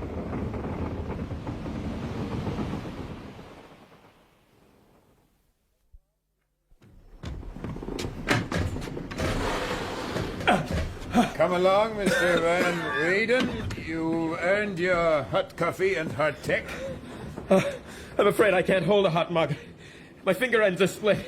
Give it to me. I'll hold it for you, mister. Oh, I'm indebted to you once again, Mr. Johnson. Hold it, bejesus! Hold on to something, lads. Now she takes it. To hell with the lookout tonight. There's nothing can be done on deck. If anything's gonna run us down, we couldn't get out of its way. Turn in, all hands. Get yourself some sleep. Henderson and Smoke better sleep in the cabin, sir. I wouldn't advise opening the slide to the steerage companionway. You're right, Mr. Van Weyden. Bed down as best you can, men. What about me? I've run you up coffee and tack. Nobody gives a bleeding thought to me. Me insides is hurting something horrible. I swear I've broke a rib. You know anything about broken ribs, Mr. Van Weyden? Not a thing, sir. Nor me neither. You're gonna have to wait. Cookie, tell Mr. Van Weyden's read up his medical book. Now, bed yourself down. 2 of the boats are going to need a good deal of repair work. Yes. I can scarcely believe we've lost half our boats just like that. Not lost yet, Hump. They may have been picked up by other schooners, So we'll get him back eventually. Young Harrison is lost, though. And I would have been lost with him, but for Johnson grabbing hold of me.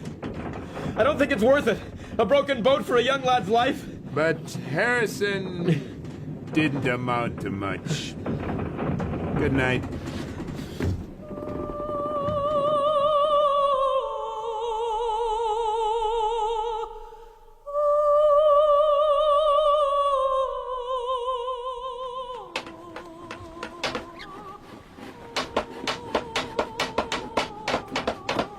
How goes it, Johnson? See for yourself, mister. I can do a proper job and replace these timbers, but I reckon the skipper won't want me taking the time. He'll want them patched up quick to get among the herds again. That'd be false economy, Johnson. Give it your best shot, mister. I'll square it with the captain. Aye, aye, sir. Louis! What do you say? No sign of our boats, mister. Schooner in the offing, though. 2 spokes to port. Looks like the Cisco. Very good. We'll rendezvous. Come in, Hump. Good news. We've got back 2 of our boats from the Cisco. No sign of Latimer's boat, though. I reckon after 5 days there's no hope now, but that means we've lost a total of only 4 men. I thought you might be glad of that. What do you think of this, Hump? What is it? It's a navigation aid of my own design. This little beauty, a sighting of just 1 star is all you need. You place this transparent paper on the star chart like so, then move it into place, and presto, you have the ship's position. I reckon even you could sail by this, Hump. Yes. It's quite brilliant. Tell me, how does somebody who's never set foot inside a schoolroom pick up the math and geometry you need for this sort of work? Taught myself, Hump, with a little help from the British Navy. I signed up as a merchant seaman out of the port of London when I was 16. Before that, I was on coasters out of my hometown in Denmark. Why have you not made something of yourself, then? Here you are in your prime and spending your time culling dumb animals to hang around women's necks. Strikes me you could have done anything you chose. For a bright guy, Hump, you can be damn naive. What chance did I have? I went to sea when I was 10, like all the men in my family. Do you know the parable of the talents? Yes. Well, the high seas are a stony ground, Hump. More work to be done. Half of the boats are still being patched up. Never mind, Hump. I'll go out myself. I can shoot enough for 2.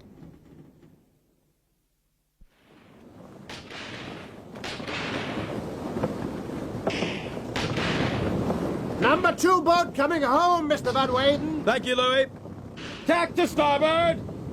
Make ready for them to come aboard. Aye, aye, sir.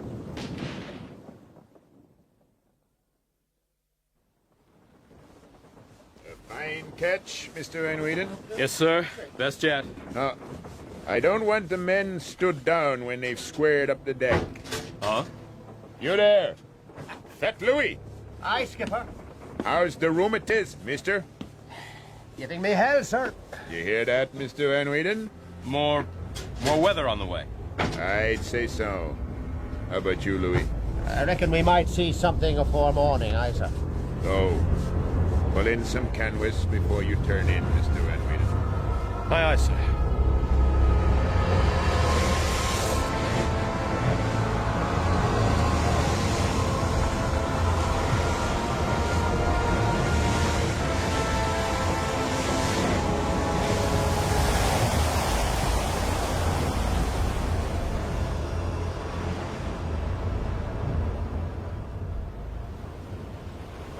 Typhoon's blown herself out, eh, Louis?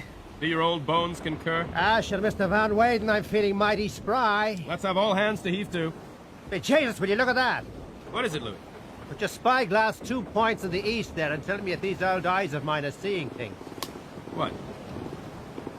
My God, a seal herd. I never seen them this far south. They'll be fishing up in Yokohama Harbor next. Well, the old wolf will be pleased. He didn't relish running off course before the storm. No, he didn't. Well, best go for it. All right, all hands to the boats! Seals ahead! Boats over!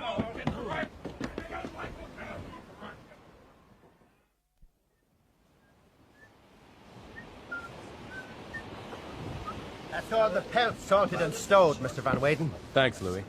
Look after the mop and bucket detail. I'll go below and report to the old man. Aye, sir. Mr. Van Weyden, word in your ear, sir. What is it, Leach? Am I right in thinking the typhoon's driven us south? That's right. Can you tell me, mister, how far we are off the coast? 500 miles, I'd say. And what would be the bearings for Yokohama? West-northwest. Thank you, sir. Leach. Sir? Good luck. Thanks, mister.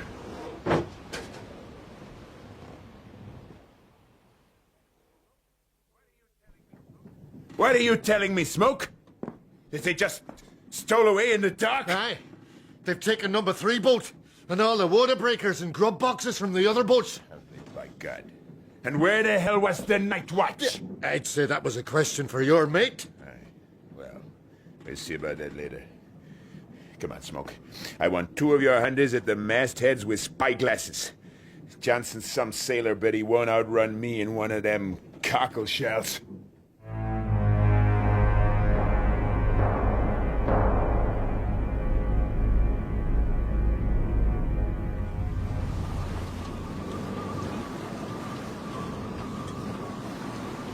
What do you think, Louis? Needle in a haystack, if you ask me. Maybe. But it's the 3rd day now. Surely they've made it. It's possible, mister. But your wolf will not give up so easily. He knows what he's about. He's used his extra speed to put himself between them and the land. And now he figures if he cruises back and forth long enough across their course, he'll happen on them sooner or later.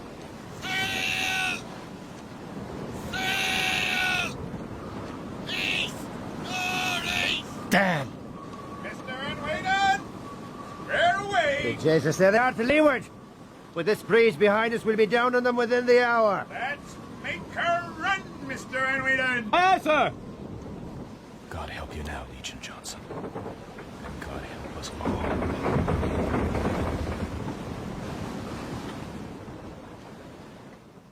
Hold her to that helmsman. Steady. Well, well, 5 men, is there now? Mr. Van Weyden? Aye, sir. Get yourself on deck and prepare to bring them aboard, whoever they are. Aye, aye, sir. All right, lads! Hold jib sheets to windward! Make the main sheets flat! Look sharp! Skipper's coming about into the wind! Well, talk about a bloody mess. What's wrong, Smoke? Hey, look down there, in the stern sheets. I'll never shoot another seal if that ain't a woman. By God, Smoke, I believe it is. See what I see, Smoke? Aye, I seen her all right. Looks like a young'un. Trim and all. I like 'em skinny and with their own teeth. Oh, shut your gab up on her ear, fool. Aye, well said. If there's one thing this ship don't need, it's a female of the species. Damn bad luck. Ah, come on, Louis, you fat old sod. Order! You're just a pig-ignorant seal killer. But you ask any sailor aboard if a woman ain't a damn curse at sea. I tell you, it's the last thing we need.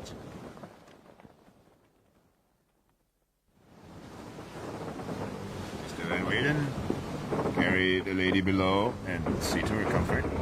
Permit me. I'm much obliged, sir. Make up the spare port cabin, put Cookie to work on it.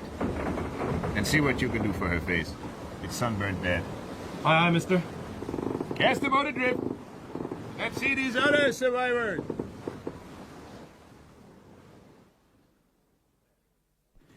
There.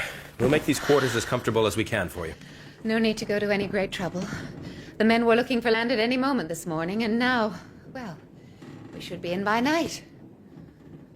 Beg pardon, ma'am. If it were any other captain except ours, I'd say you'd be ashore in Yokohama tomorrow. But as things are, you'd best be prepared for anything. Understand? Frankly, no. Unless it's a misconception of mine that shipwrecked people are always shown every consideration. No, all I'm saying is this man, this captain is... My God. Leach and Johnson, after all. Forgive me, ma'am. I must leave you.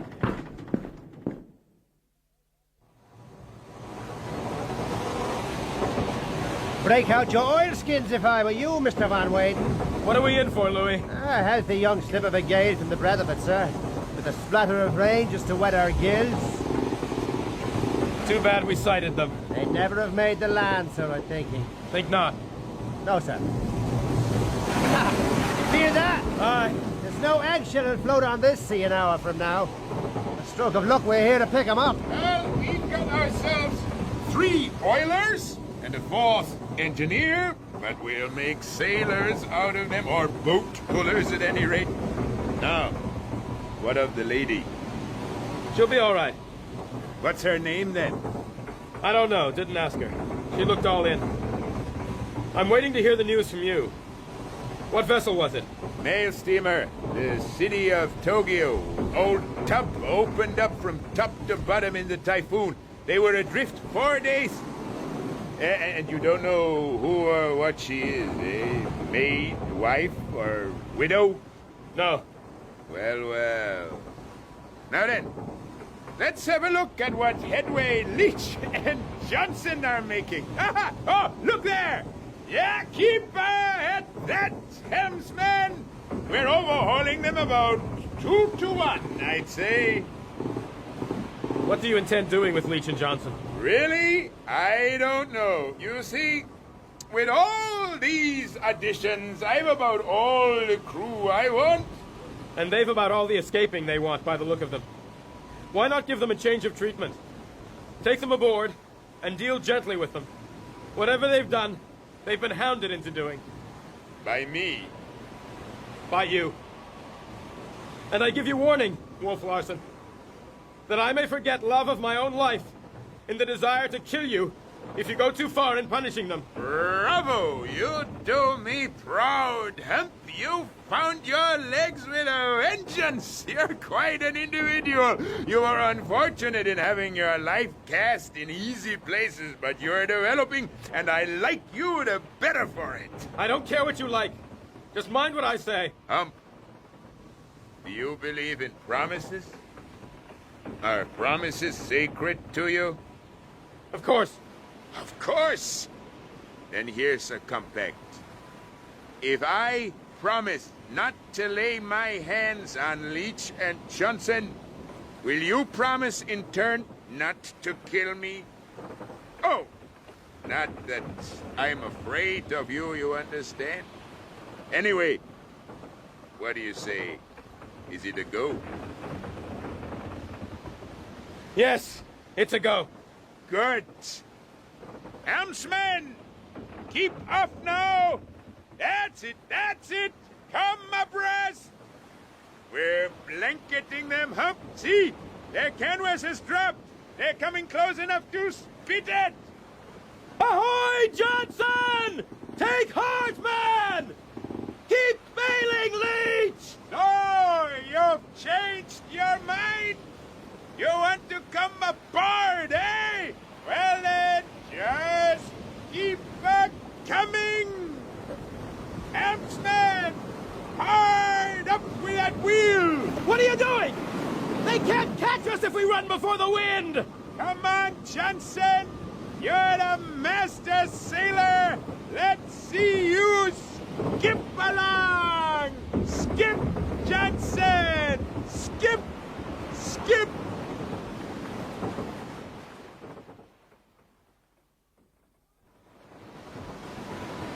Louis!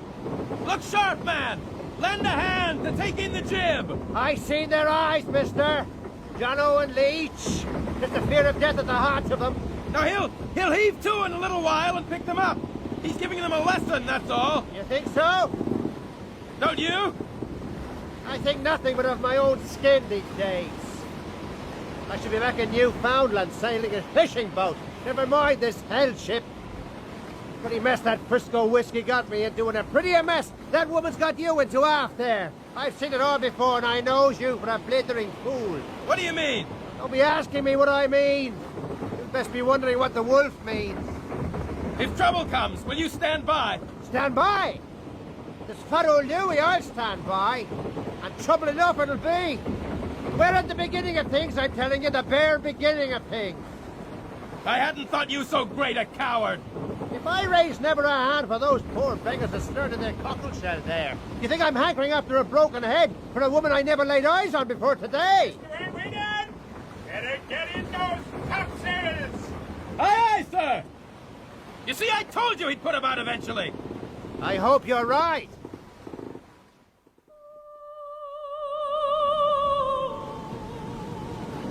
Any sign, Mr. Smoke? God rest them. They'll fret no more. I guess you're right. I know I'm right. 5 hours since the last sighting. I was playing cat and mouse with them. It's the last we've seen of Leach and Jono, I'm telling you. God, if you're out there, give them eternal rest. Amen. Aye, aye. It's the sniff of blood brings out the wolf. Well, Mr. Van Weyden, any sign of a sail out there? No, sir. All right. Helmsman? Aye, Cap. Put her about. East, northeast. Let's go and find some more seals. Aye, aye, sir. Well, Hump, the lady's name is Brewster. I got it from the engineer. Your promise, mister. What? Oh, Leach and Johnson you made. I wasn't thinking of taking them aboard when I made that promise. Anyway, you have to agree. I've not laid my hands on them. Far from it. Far from it.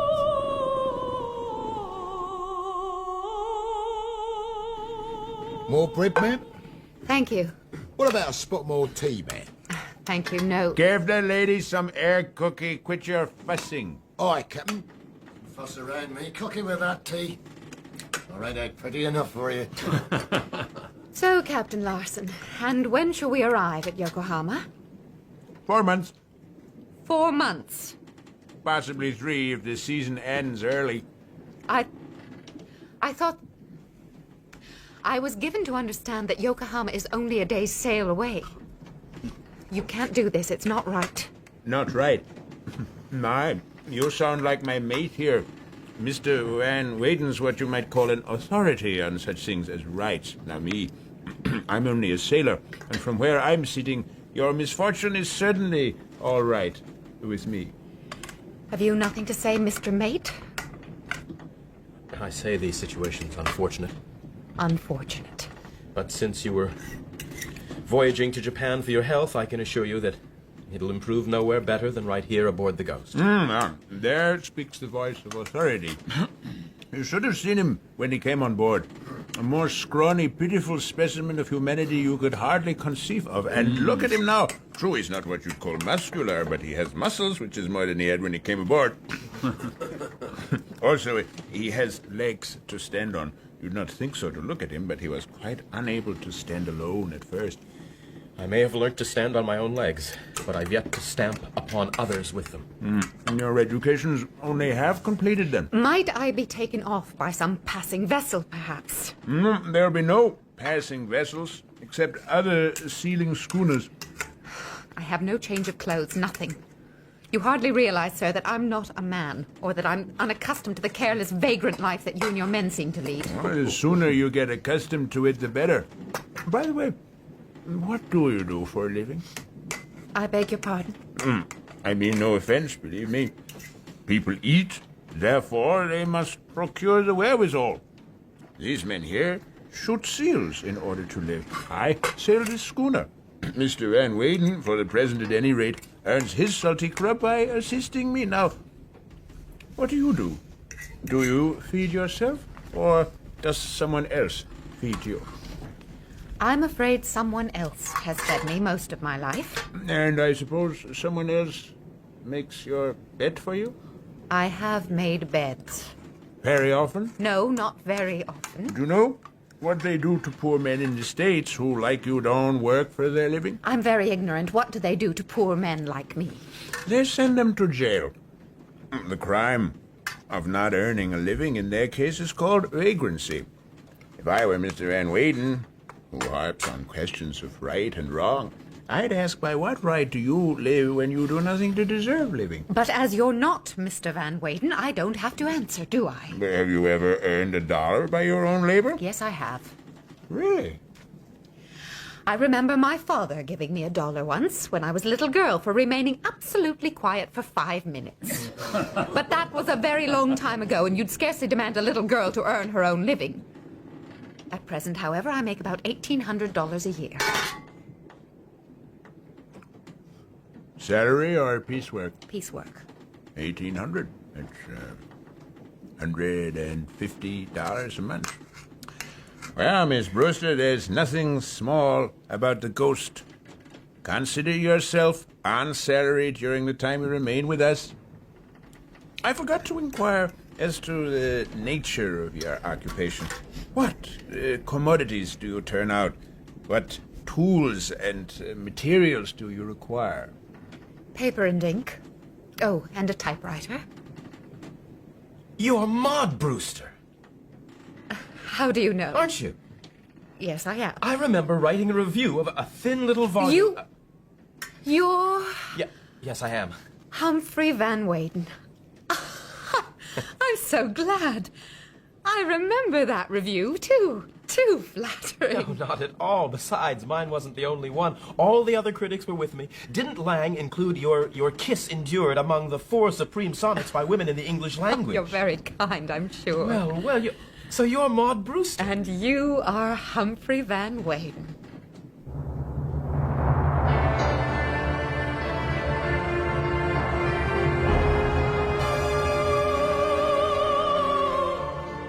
In The Sea Wolf by Jack London, Wolf Larsen was played by Jack Claff, Humphrey Van Weyden by Kerry Shale, and Maud Brewster by Shelley Thompson.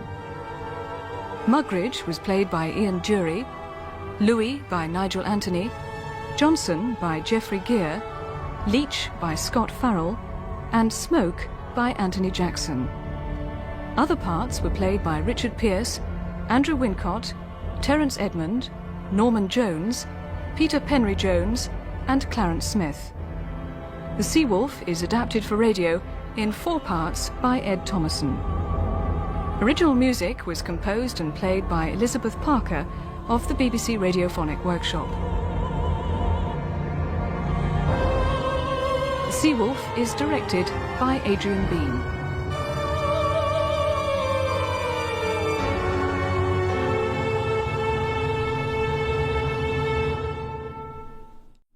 So, Captain Larsen, and when shall we arrive at Yokohama? 4 months. 4 months. Possibly 3 if the season ends early. I thought... I was given to understand that Yokohama is only a day's sail away.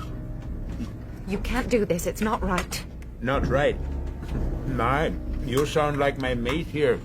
Mr. Van Weyden's what you might call an authority on such things as rights. Now me, I'm only a sailor, and from where I'm sitting, your misfortune is certainly all right with me. Might I be taken off by some passing vessel, perhaps? There'll be no passing vessels, except other sealing schooners.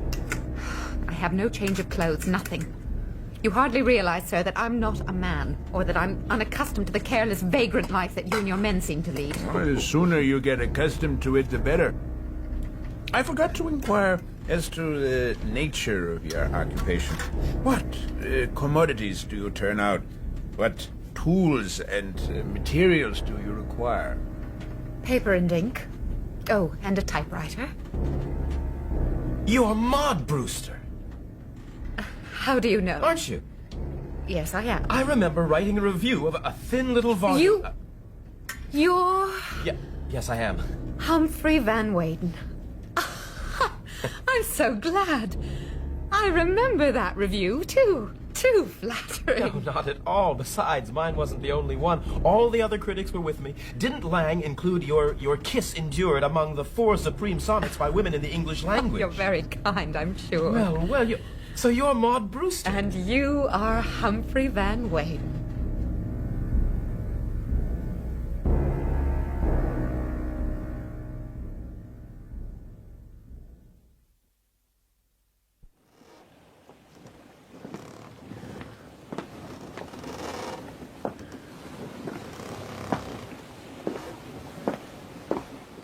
You men there, stand by the jib.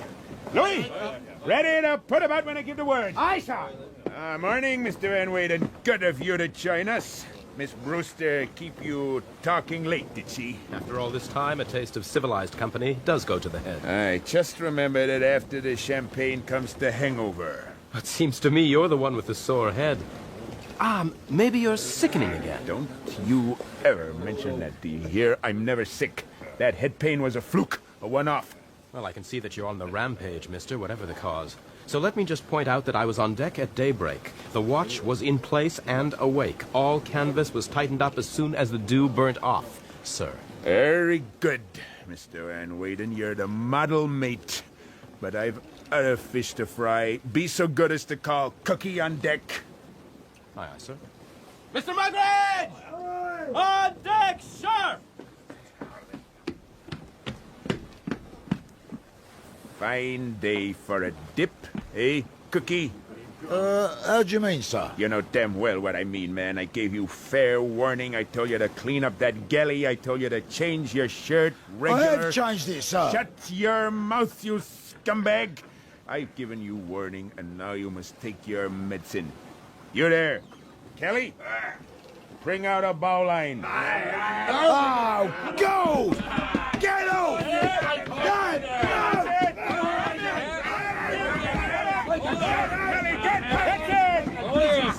Leave me be, you bastards! Takes three of you, done it! I'll bleeding do you for this! You hold still now, man! Oh, Captain, don't do this to me! I'm not a well man! The bloody water will freeze me to death! Come on, lads! Hold his arms! Get it! Now, make that faster on this middle! God, man, this is long overdue! You smell like a midden! Right! Over the side with him!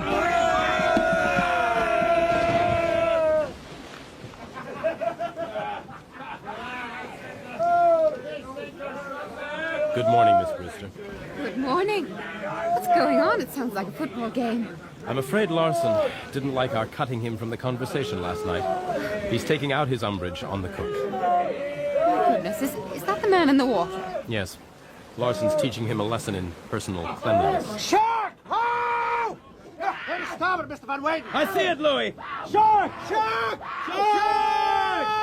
You must excuse me, ma'am! Even! Lively! All hands, tail on! Heave! And again! 1, 2, heave! That's it! Here he comes! Oh, God! He got me! He got me! Did you see what happened, Helmsman? I did, ma'am. The shark took a jump at him as he came clear of the water. He got me, Skipper! He bleeding got me! Hold still, Cookie, while I wind this tourniquet good and tight. God! It's cutting into me! Two of you there! Get this man below! Mr. Van Weyden, prepare a hot iron! Aye, aye.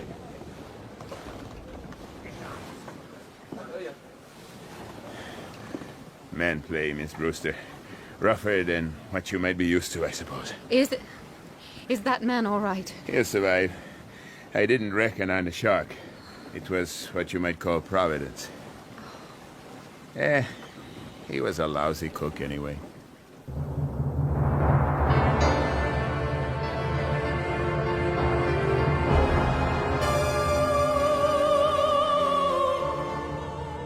The Sea Wolf by Jack London.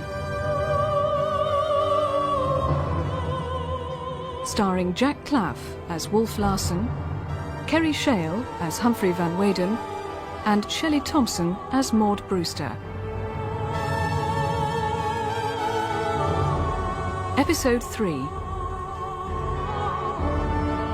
The shark was all of 16 feet long. They baited a swivel hook with salt pork. By the time I'd cauterized the stump of Mugridge's leg, the shark was caught and hoisted up against the main rigging. Larsen had them pry apart the jaws. Then he sharpened a piece of timber at both ends and stuck it in the beast's mouth so that once the prize were taken away, the spread jaws were fixed open. Then they cut out the hook and threw the shark back into the sea. It had all its strength, but won't be able to feed.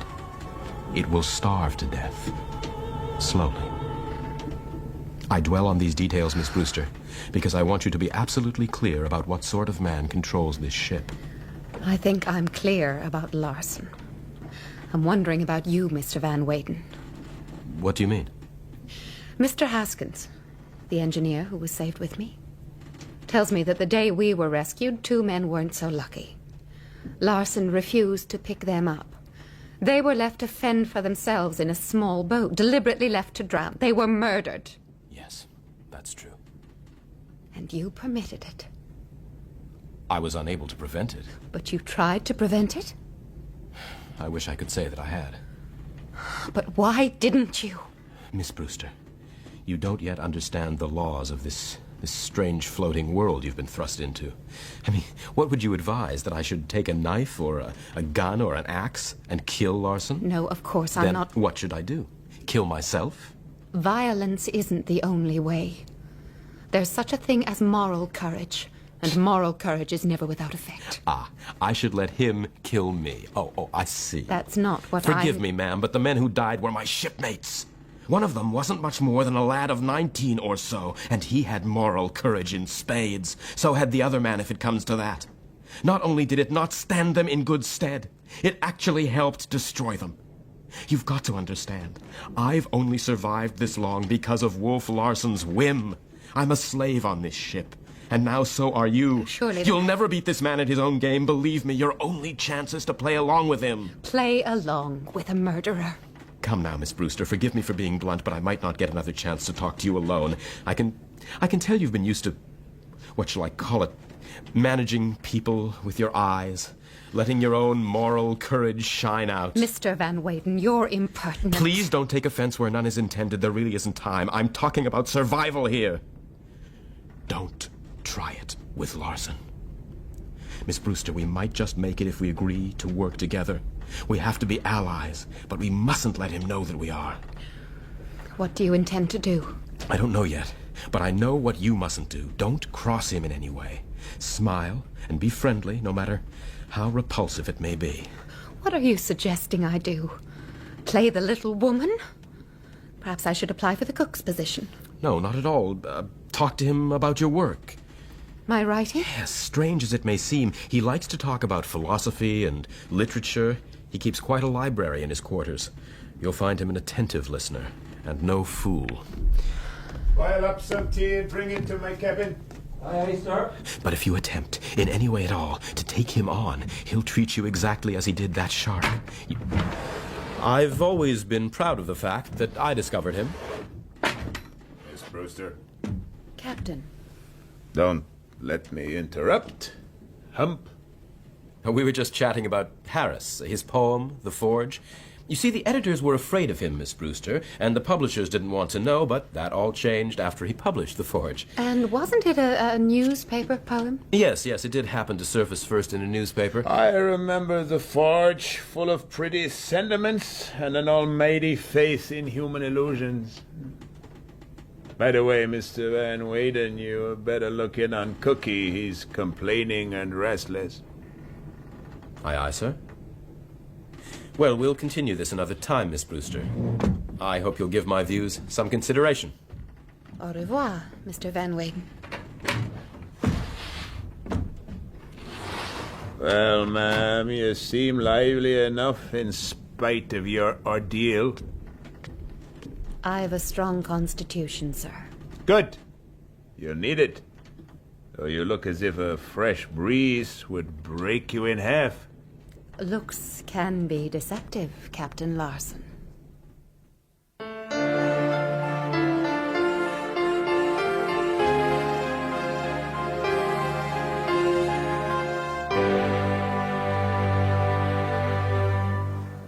All right, lads, that'll do it. What about number 3 boat? Where the hell's Schooner? Still in his bunk. Last I seen him. Lazy bastard. Kick him out, will you? All right. This fog a nuisance, Mr. Smoke. Oh, don't stop me, Mr. Mate. If we wait for clear weather, we might lose that herd out there. A boat could go out into that and never be seen again. What's that you say? Nothing, mister, nothing. What are we waiting for, Mr. Van Weyden? There's seals out there. Get the boats over the side. Aye, aye, sir. Come on, men! Boats away! Away there! You have hold! You have hold there! You know, I was just thinking. You've tried me on every job except going out for seals. Anchoring to do some hunting, are you? I'd certainly like to take one of the boats out sometime, yes. I bet you would. Especially while the ship's sucked in with a good thick fog, eh? I don't know what you mean. Listen, Hum, don't play me for a fool. And don't think that I'm particularly concerned about you. If you disappear into the fog one of these days, I find myself another mate, that's all. But a boat's a different matter.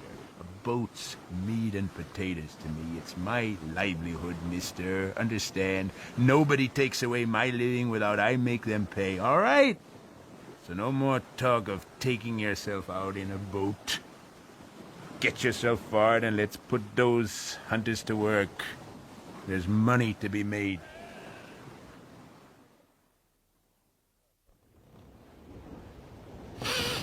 A fine night, Louis.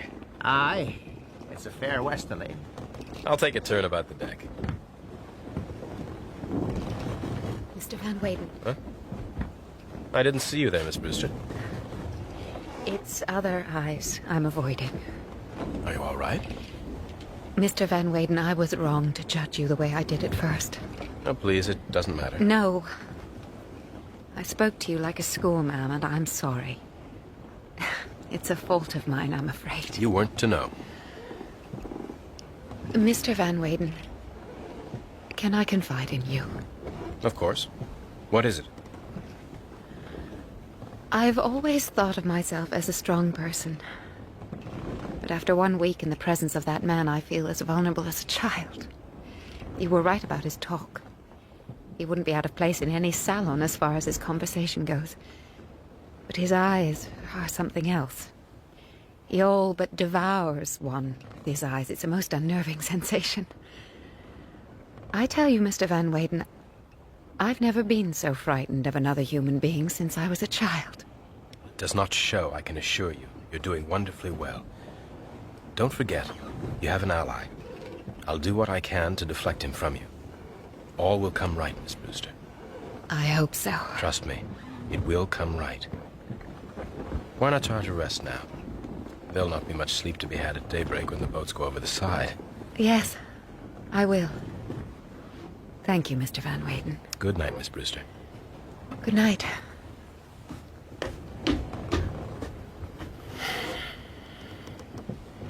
Choppy waters ahead, mister. You think so? What do those old bones tell you, Louis? Same as your young blood's telling you, I reckon. What do you mean? Don't give me that. You may have lived most of your life between the covers of books, but you're not a monk. Why? Happy Jesus, every man jack aboard is rising to the rustle of that scourge. And you're no different, mister.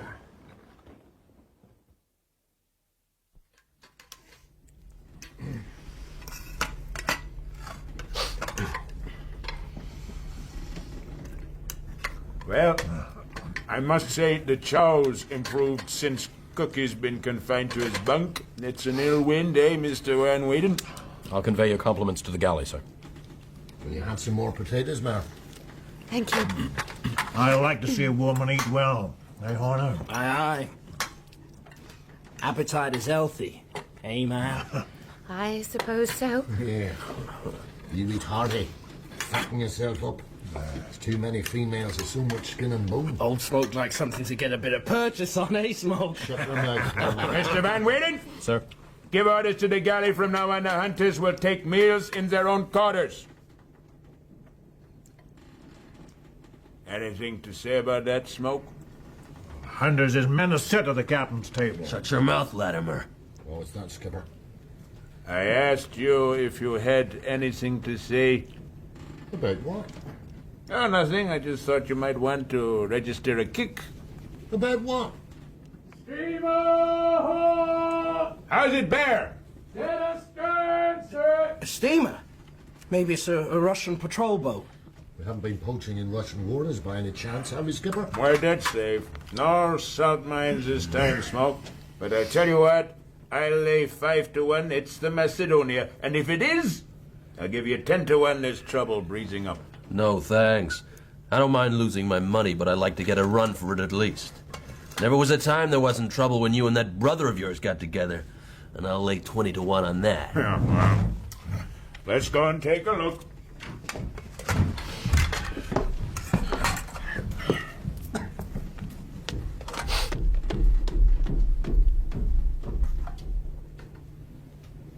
Wolf Larsen has a brother? Apparently so. Another one from the same litter. Why are you smiling, Mr. Van Weyden? Because that was precisely my reaction when I was first told about Death Larsen. Death Larsen. That's his name, apparently. There's no love lost between them, and if you can imagine such a thing, Death Larsen is as feared a skipper as the Wolf. Seals ho! Seals! To port bow! I must go on deck and get the boats away. At least the Macedonia will keep Larsen's mind occupied while it's around. Mr. Van Weyden. Sir. Look, over yonder. Can your spyglass make out the name on the hull? Yes, it's the Macedonia, all right. And steaming towards our boats. Damn him. Where's the trouble you were so sure was breezing up, Captain Larsen? What were you expecting? That they'd come aboard and cut our throats? Something like that. I'm learning to expect anything from seal hunters. Quite right. Your only mistake is in not expecting the worst. What can be worse than cutting our throats? Cutting our purses. Who steals my purse steals trash. Who steals my purse steals my right to live. There ain't enough soup kitchens to go around, you know. And when men have nothing in their purse, they usually die, and die miserably. Unless they're able to feed their purses pretty speedily. But I still don't see how this steamer has designs on your purse. Wait, and you'll see. All right, make those lines fast. Let's have the last of those carcasses.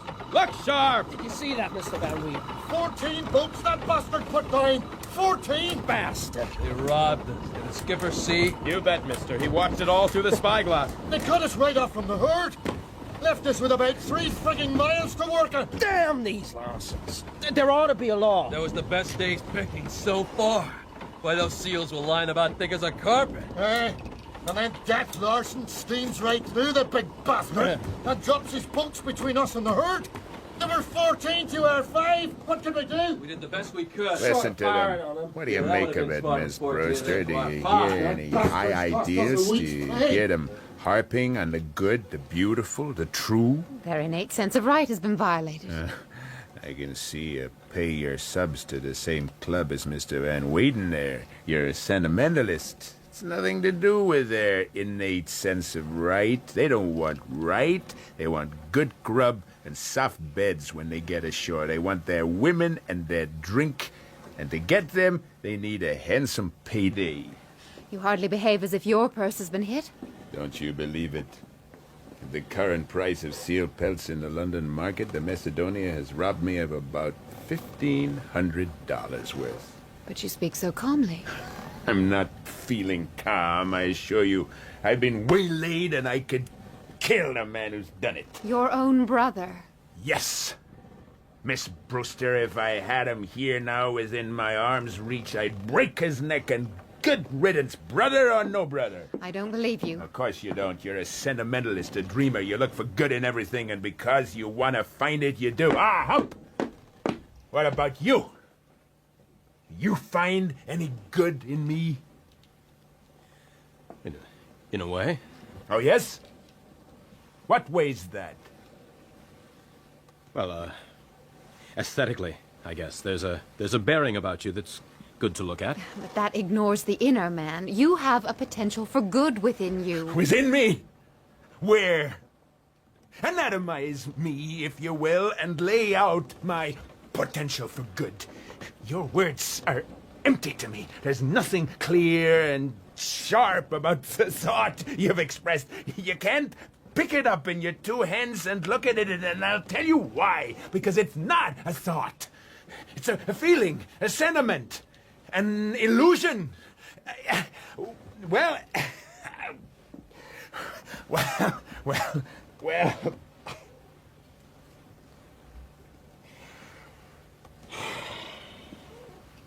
You know, sometimes I catch myself wishing I was blind. Like you. Blind to the facts of human nature. After all, it's more a pleasure to be hid from illusions.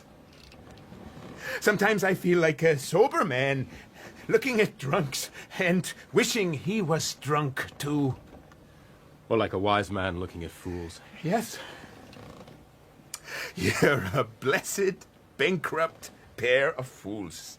You have no facts in your purse. Yet we spend more freely than you. Because it costs you nothing. Why don't you change the basis of your coinage if it's so unrewarding? Too late, too late. I'd like to, maybe. But I can't.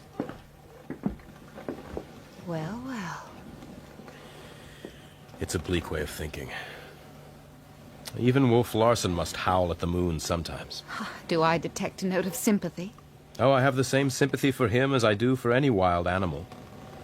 He was taken with a vile headache some weeks back. It laid him low, and I nursed him through it.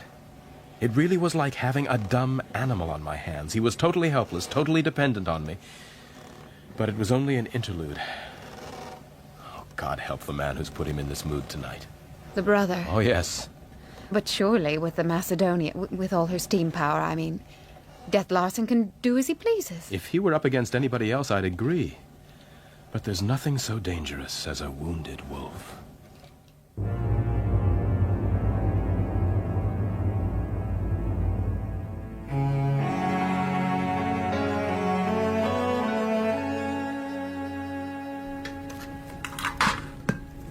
You've been on deck this morning, Mr. Van Weyden. How do things look? Clear enough. The sunshine's lovely. The breeze is still westerly, a promise of stiffening if Louis predicts correctly. Good. Any sign of fog? Thick banks in the north and northwest. That's very good. What of the Macedonia? Not sighted. No. Steamer! Ho! That he comes. Smoke! Henderson! Horner! Get your hunters together for a parley! Look sharp!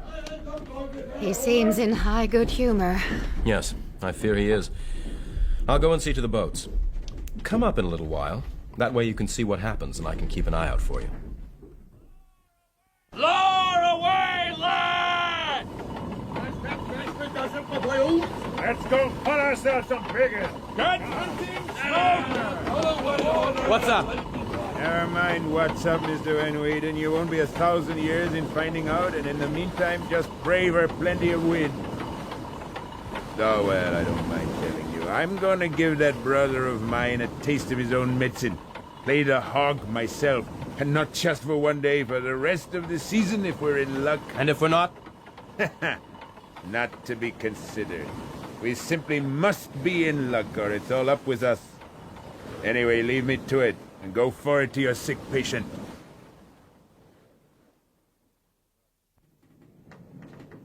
Well, Cookie. I guess they don't come much tougher than you, after all. Yeah. I ain't ready to drop off the purse just yet. I've got to hang on a while longer. That's the spirit. Why, with an artificial foot, and they make excellent ones. You'll be stumping ship's galleys to the end of time. Oh, I don't know about that. All I know is I ain't gonna rest happy until I sees that devil dead. He can't live as long as me. That'll do, Mugridge. I know how you feel, but you should have learned by now to keep your mouth shut. He's got no right to live. And as the good word puts it, he shall surely die. And I say amen, and damn soon at that.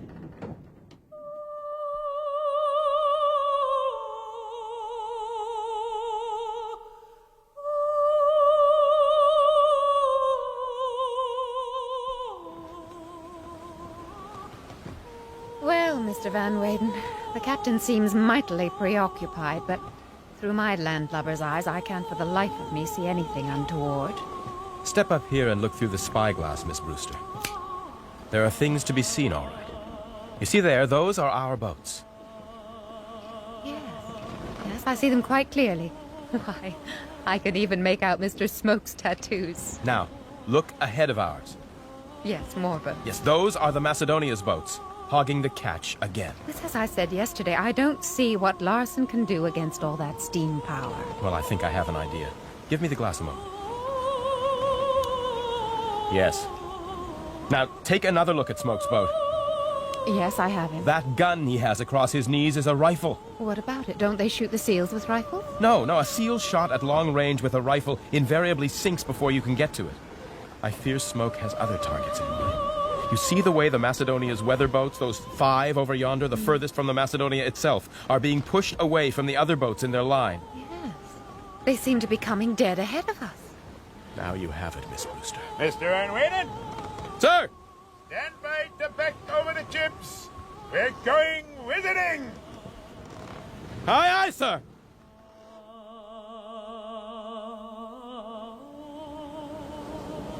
All right, Mr. Van Weyden. Go to the rail and invite those men aboard for a gam. Aye, aye, sir. You men there! We know you're from the Macedonia. Captain Wolf Larsen extends his greeting and would like to invite you aboard. That's it. Step aboard. Step aboard. Who's top hand here? That's me. Telefson's the name. All right. Telefson. Send your 2 men forward, and you come below with me, and I'll break out a bottle. I don't want to be too long away. No, of course not. I just want to extend a little hospitality and catch up on the gossip, eh? Take yourself below now. Your 2 mates there can keep an eye on your boat. All right. Stand down, lads. I'll be back in 15 minutes. You will please stay on deck, Miss Brewster. Very well. And you too, Mr. Van Weyden? Aye, sir. My goodness. That Telefson is a veritable Viking. He even dwarfs Larsen. Aye. Much good may it do him.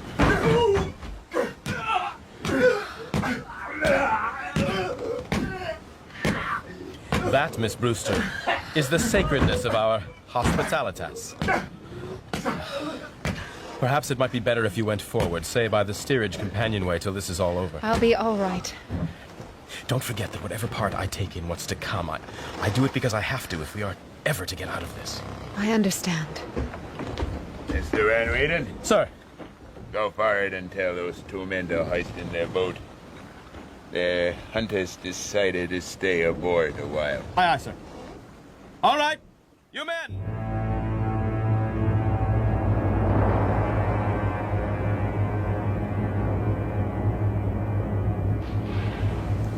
Does he mean to haul in all their weather boats? Not all. One more, maybe. Just enough to even up the odds for Smoke and his cronies to pick off the others without too much trouble. Miss Brewster, take yourself below! After what I heard going on below, I think I'd rather stay here on deck. Oh, you won't find nothing gruesome down there. Only our friend Telefson made fast to the ringboats. But it might get warm here. Bullets are likely to come aboard, and I don't want you killed, you know. You see? Mr. Van Weyden? Sir. Take over the wheel. Aye, aye, sir. I'll go no further than the companionway opening here. We may be feeble pen pushers without legs, Captain Larsen, but we can show you that we're every bit as brave as you. I like you 100% better for that. Books and brains and bravery. You're well-rounded. A blue stocking fit to be the wife of a pirate chief. Well, we'll discuss that later. Hold her steady, Mr. Van Weyden. If I can send this one home, we'll have no trouble picking up some more guests. Damn.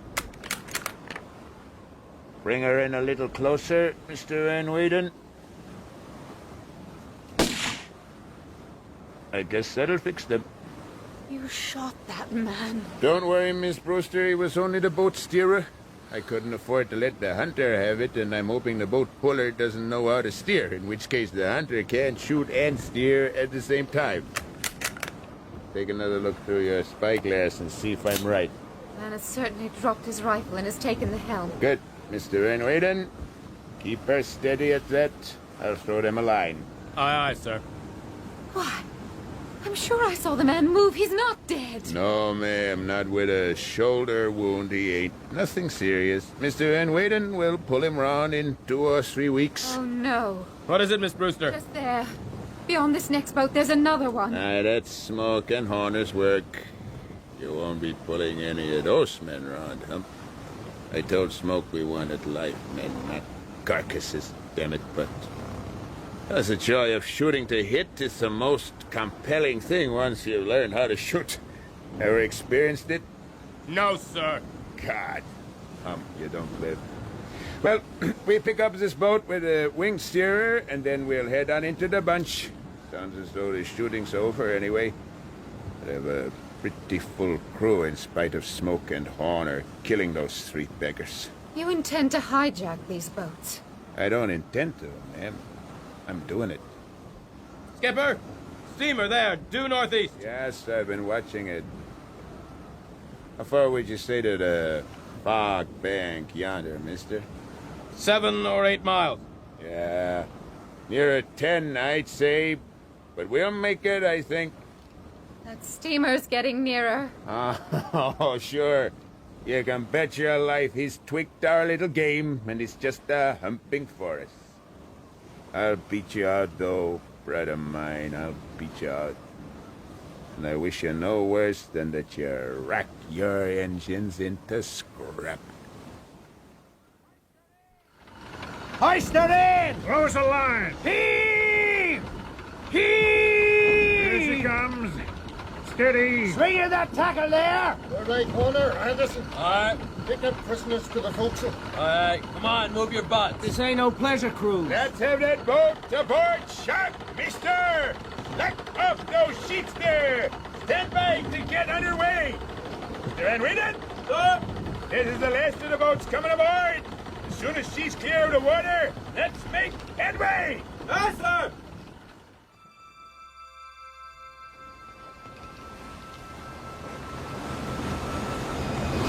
The Macedonia's charging along. He's not bothering to pick up his other boat. He's steaming straight for us. No, he's not running straight for us. He's trying to get ahead of us. Our courses are converging on that fog bank yonder. If the Macedonia gets there first, it's the end of us. I'll take over the wheel, mister. Aye, sir. We have to draw every last ounce of speed out of the old ghost. Go down on deck, Mr. Van Weyden, and tell the hunters to stand by with their rifles at the lee rail. Aye, aye. Are you expecting more shooting? Well, he has no rivals on board, but... Look there! That's what I expected. He's firing off his cannon! Nice shot. Put a hole through our mainsail, damn him. Here comes another. There she goes. 20 feet astern, skimming like a pebble. See her? Yes, I did. He's going to blow us out of the water. His first shot was a fluke. He'll be lucky to pot the ghost while she's skybooting through the brine at this rate of knots. Ah, we've made it. Here comes the fog. Mr. Van Weyden, go forward and hard a lee without a sound. You hear? Aye, sir. Clew up the topsails first. Set men at all the sheets. I want no rattling of blocks, no sound of voices, no noise. Understand? No noise. Aye, aye, mister. You see what I am about, Miss Brewster? I think so. You've led the Macedonia into the fog, and now you're putting about to try and shake him off. Aye, that's right. You break out of the fog, sail along it for a while, and then go back into leeward. Cat and mouse him until he has to give up and go back for what's left of his boats. I'd give $500 to be aboard the Macedonia just to hear that brother of mine cursing.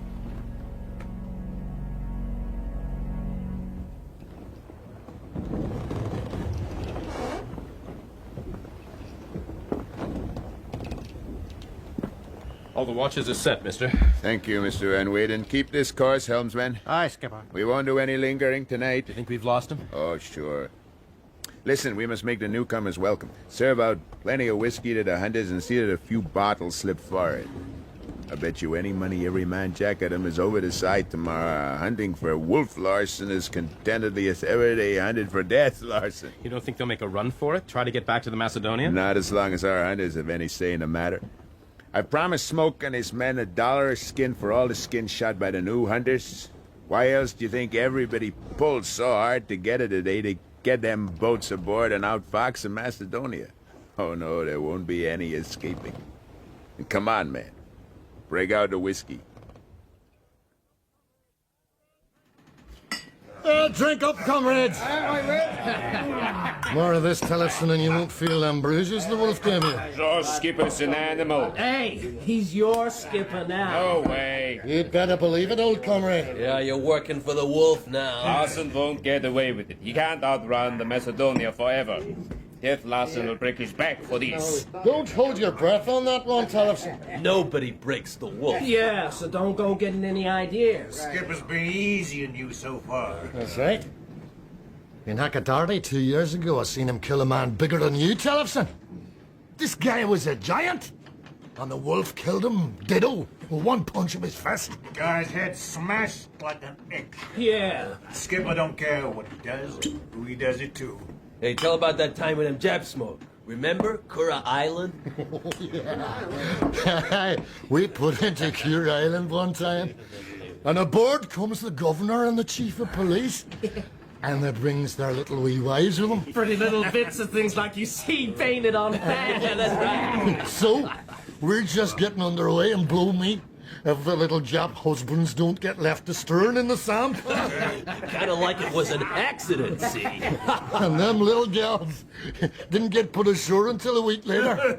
And then on the other side of the island with nothing on their feet but little straw sandals for a hike home over the mountains. Not that they was in any condition for walking. Yeah, that's the wolf for you, Mr. Tellefson.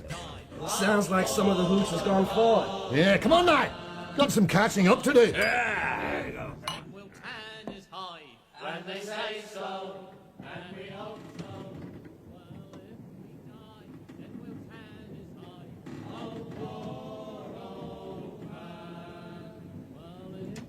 As I see it, a man does things because of desire. He may desire to escape pain or to enjoy pleasure, but whatever he does because he desires to do it.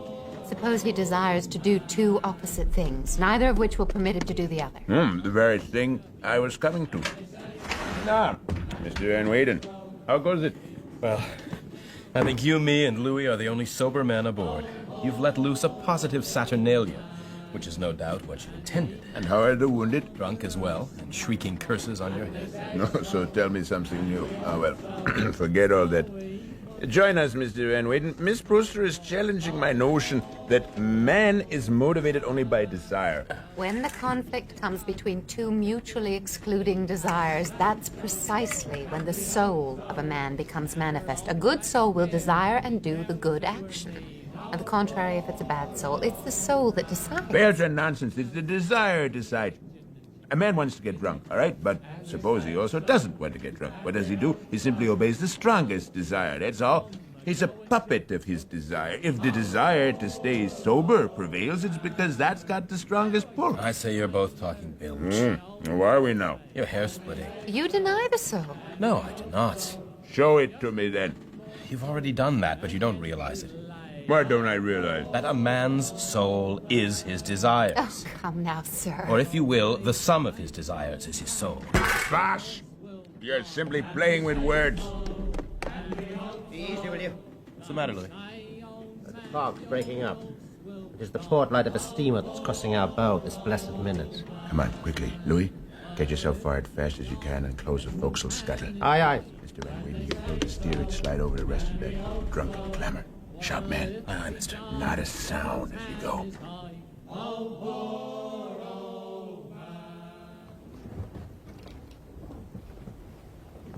All battened down, Skipper. That's about as quiet as we're gonna get. There she is. See that light there? Yes. So close. I can hear the engines. Is it the Macedonia? That's her, all right. Lucky for us he don't carry a searchlight. What if I were to shout out after her? It'd be all up. But have you thought about what would immediately happen? Easy now, easy. One tiny sound and I break your scrawny neck. Point taken? Point taken. Good. I like a person who's quick on the uptake.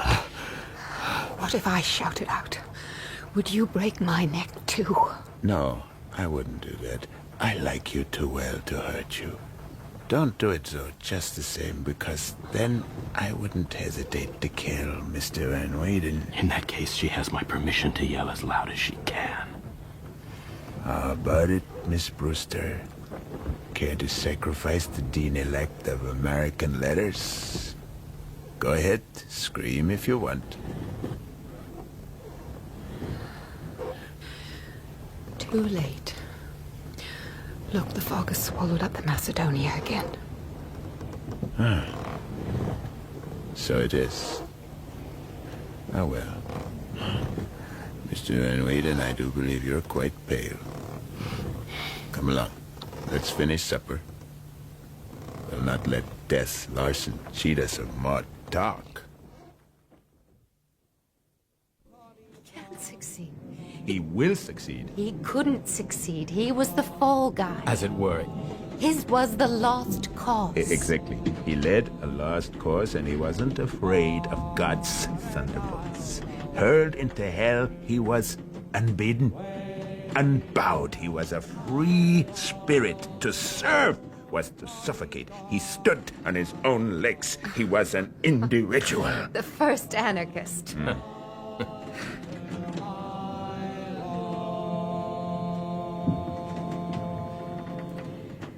Well, Captain Larsen, I fear you've exhausted me.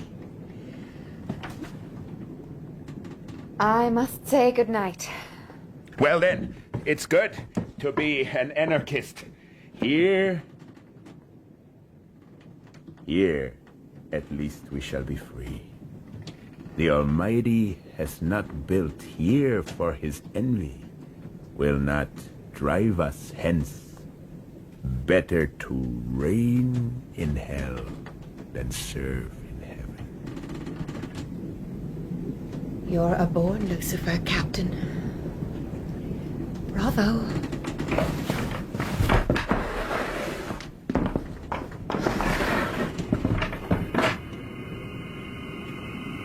Mr. Van Weyden. Sir? Hand me my cap and coat there, mister. Thank you. My head's hurting me some all of a sudden. Need some air. I'll relieve Louis at the wheel. You can take over from me later. Better turn in now and get some sleep. Aye, sir.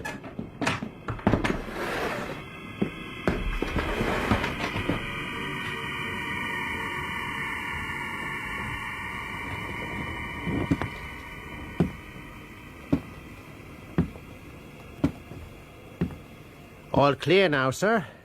Fog's lifting. And the old Macedonia seems to have dragged it all off with her. Yeah, you all right, sir? What's the matter? I'm fine, Louis. I couldn't sleep, that's all. Yeah. Sure, you look as though you'd seen old Jono clambering back out of the drink, God rest him. No, it's what I'm not seeing that concerns me, Louis. Where's the skipper? Right below, as far as I know. He said he was going to take over the helm from you. You haven't seen him? I'm telling you. I've not seen a soul since the two of you went below with that bit of skirt. My God. Miss Brewster, what's the matter with me? I must be half asleep.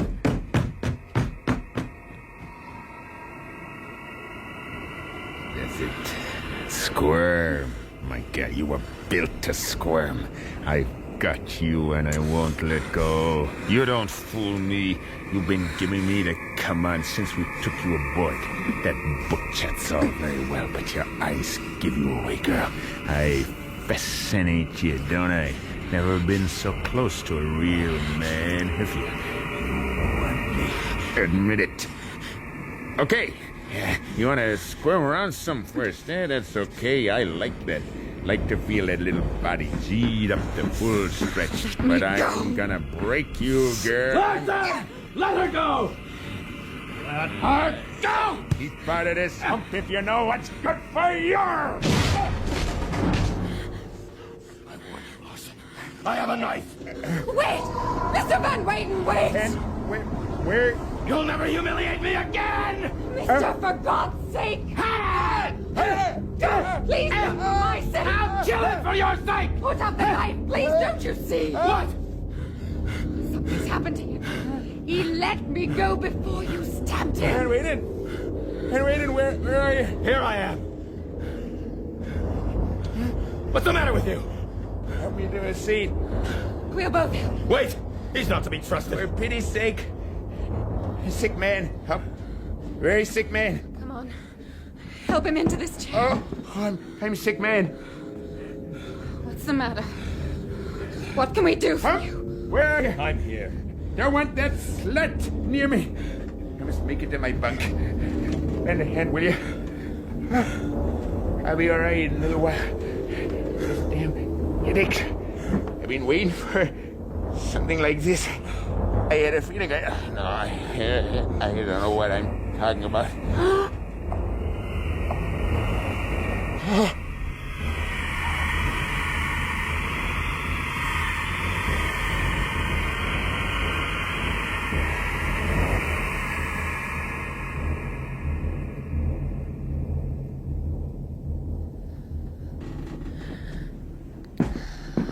How is he?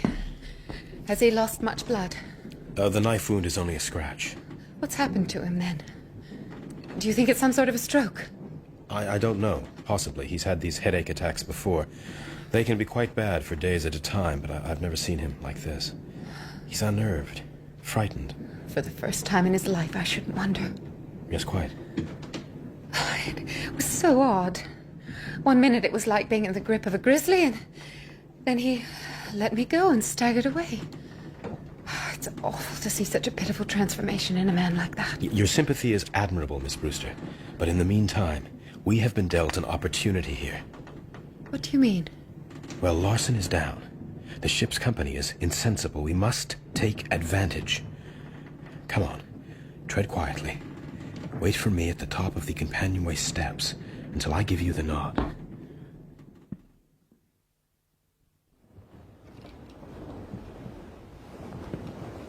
How goes it, Louis? Fine. How goes it below? Oh, Skipper's turned in with one of his headaches. Why don't you go forward to your bunk? I'll take over here. Well, I don't mind if I do. Good night now, mister. Good night, Louis. Miss Brewster. All right, here. Hold the wheel steady. Aye, aye, mister. Can you manage? It's harder work than it looks. I can manage. All right. Once I've trimmed down, I can lash the wheel in place. I'll be about 15 minutes. I'm going to clew up the topsails and lower the jib and staysail. Your jib is so much gibberish to me. Just go and come back as quickly as possible. Aye, aye. Good. Let's look in on Larsen. I want to take away his rifle and shotgun. All right? All right. Well now, mister. How goes it? It's you, Hump? Aye, it's me, mister. Everybody else aboard is out cold. Anything I can do for you? No, I'm all right. Leave me be till morning. Aye, aye, sir.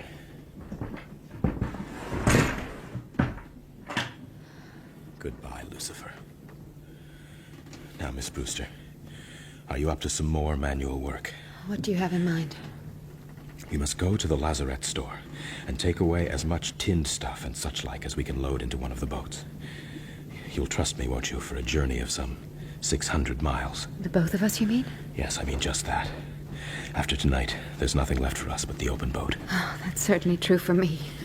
But you're as safe as ever you have been. No, there's nothing left for us but the open boat. Will you please dress as warmly as you can and make a bundle of anything else you want to bring with you? I'll go to the slop chest first and break out oilskins and mittens and blankets. Then I'll go to the lazarette, which is under the floor by the galley, and haul out the stores. Join me there, and be as quick as you can. Very well.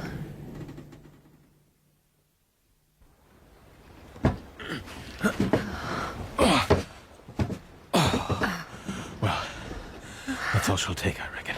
Me too. I'm exhausted. You can rest up as soon as I've got her into the water. Now. What was that noise? What? Listen. Quickly, into the shadow of the boat. Skinful. Bloody skinful. Goes through you like water.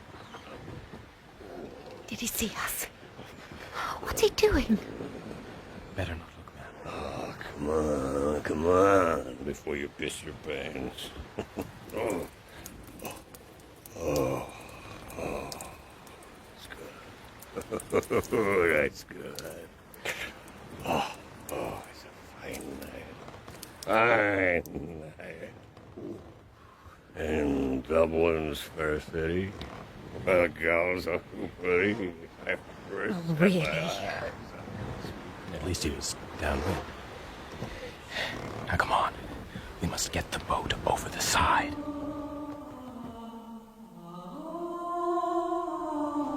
Here, hold on to my arm. That boat seems an awfully long way away down there. The sea is going to raise her up at any moment. Here she comes. Let me know when your feet touch and I'll let you go. Yes, now. Go! All right. Fine, thanks. Good. I'm casting off the tackle. Watch out below. Here I come. Go!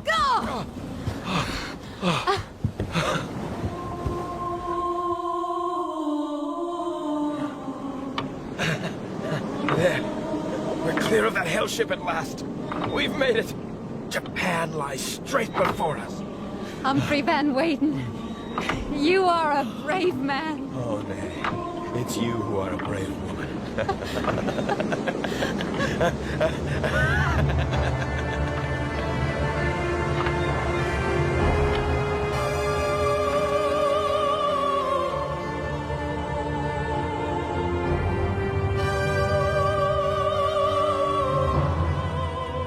In The Sea Wolf by Jack London, Wolf Larsen was played by Jack Claff, Humphrey Van Weyden by Kerry Shale, and Maud Brewster by Shelley Thompson. Mugridge was played by Ian Dury, Smoke by Anthony Jackson, and Louis by Nigel Anthony. Other parts were played by Charles Millom, Richard Pearce, Andrew Wincott, Norman Jones, Peter Penry Jones, and Clarence Smith. The Sea Wolf is adapted for radio in 4 parts by Ed Thomason. Original music was composed and played by Elizabeth Parker of the BBC Radiophonic Workshop.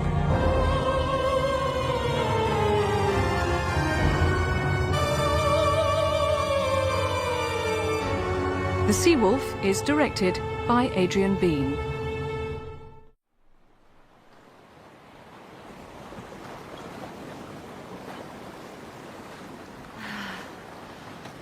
Good morning. Good morning, Mr. Van Weyden. Good morning. Oh, have you been steering all night? I guess so. Have you sighted land yet? No, but I reckon we're approaching it at the rate of 6 miles an hour. 6 miles an hour. But that makes 144 miles in every 24. And how far have we to go? Well, Siberia lies off there to the west, but to the southwest, some 600 miles or so, I should say, is Japan. Now, if this wind were to hold, we'll make it in 5 days. And if it storms? Surely this little boat could not live. Oh, it would have to storm very hard. And if it does storm very hard? Well, who knows? It may not come to that. We may be picked up at any moment by a sealing schooner. There are plenty of them in these waters. Oh, why, you're chilled through. Look, you're shivering. Don't deny it, you are. And here I am, lying in this nest of blankets warm as toast. Well, I don't see how it would help matters if you sat up too and were chilled. It will, though, when I learn to steer, which I certainly shall. Just give me a moment to make myself ready. Why don't women always wear their hair loose? It's so much more beautiful. I would if it didn't tangle so dreadfully. Oh, drat. I've dropped one of my precious pins. There it is. Ah, yes. It's all right. I have it. Oh, my goodness, what's happening? Oh, it's no problem. I was neglecting my steering and we ran into the wind. I'm going to wedge this steering oar and lash it into place, and then we'll have breakfast. Yeah. You must dig out some warmer clothing for yourself.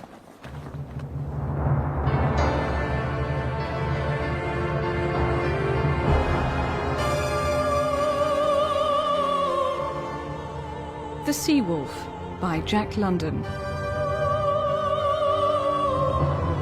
Starring Jack Claff as Wolf Larsen, Kerry Shale as Humphrey Van Weyden, and Shelley Thompson as Maud Brewster.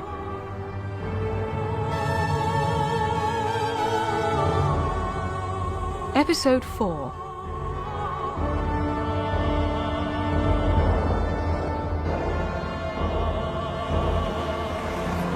There.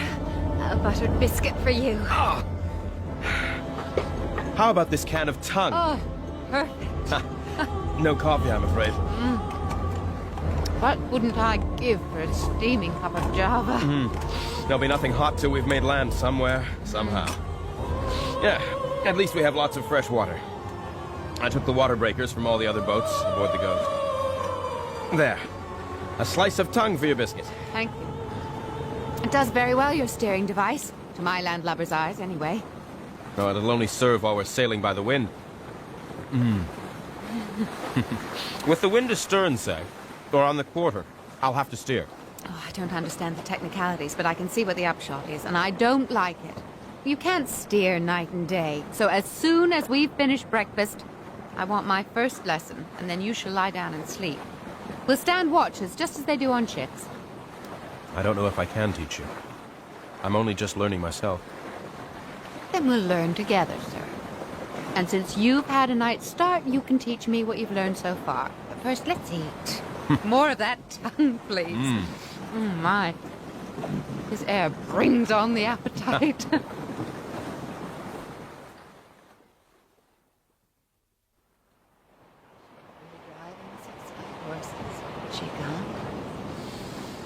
She'll be driving 6 white horses when she comes.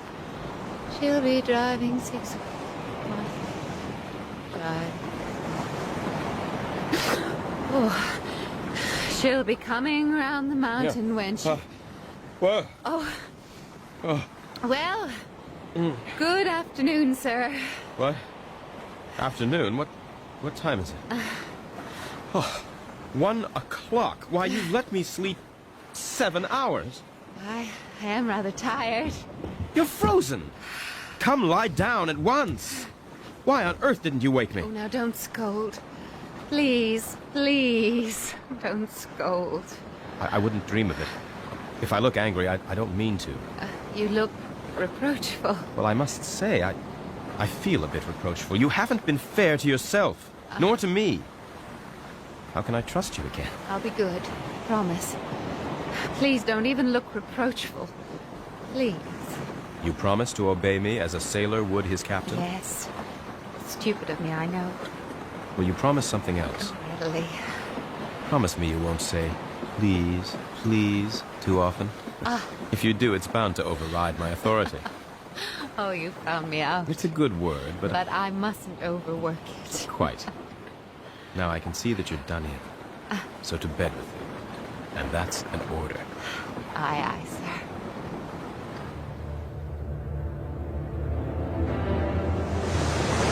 She takes this buffeting well for such a little thing. Yes. The provisions and the breakers of water are helping her to stand up to the sea and wind, but it's getting a bit rough now. What are you going to do? I'm going to try and make a sea anchor. We must lash the sail to the mast, the boom, the sprit, and both pairs of spare oars, and then throw it overboard. In theory, it should float low in the water, out of the wind, you see, and hold us bow on to the sea. That way we shouldn't be swamped by the whitecaps. Sounds fine. So, let's do it.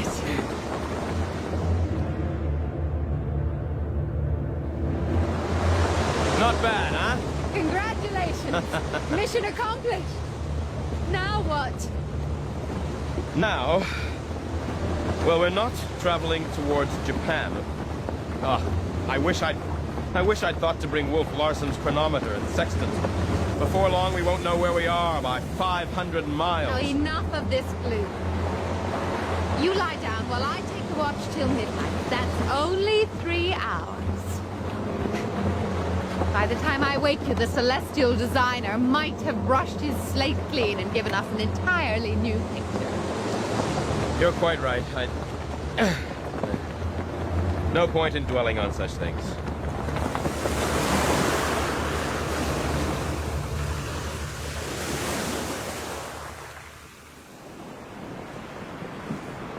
Maud. Maud! What is it? Sit up, Maud, and tell me if I'm seeing a mirage. What? Over there. Look, do you see it? It can't be Alaska. No, but it is land of some description. Can you swim? No. Me neither. Then we must get ashore without swimming. That surf doesn't look too inviting, does it? No, never mind. There must be an opening in the rocks somewhere. But we'll have to be quick. Very quick and very sure. You mustn't try to delude me, you know. What are you talking about? I have eyes, sir. The wind is driving us directly at that wall of surf and the rocks. I am not trying to delude you. We shall go clear, I tell you.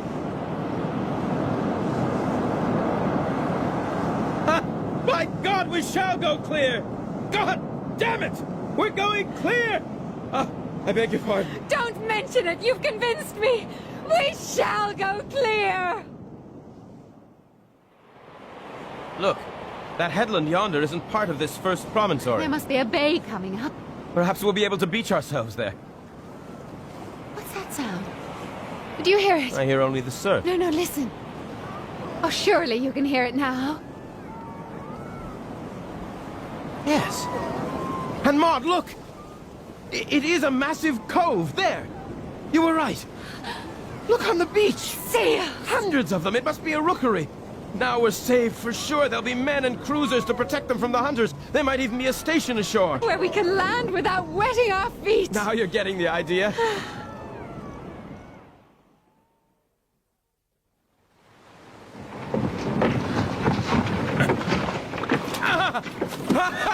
We've made it! We've made it!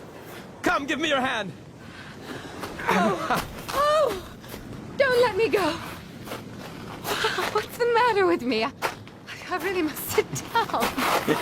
It's all right. It's all right. It doesn't pitch and toss, you see. It's land! Land! We're on terra firma!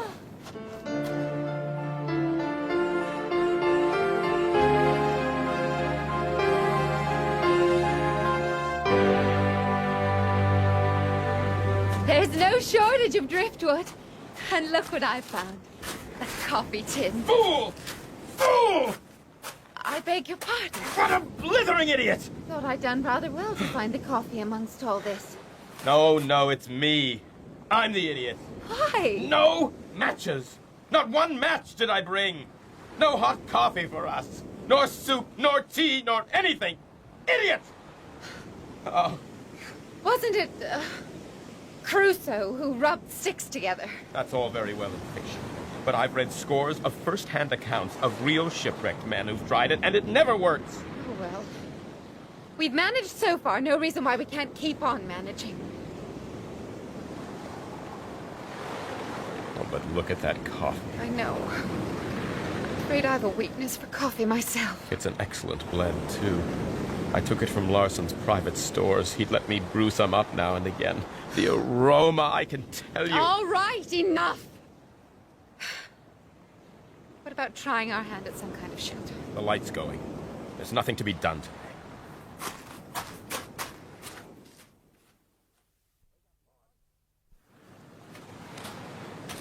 Maud! Wake up, Maud!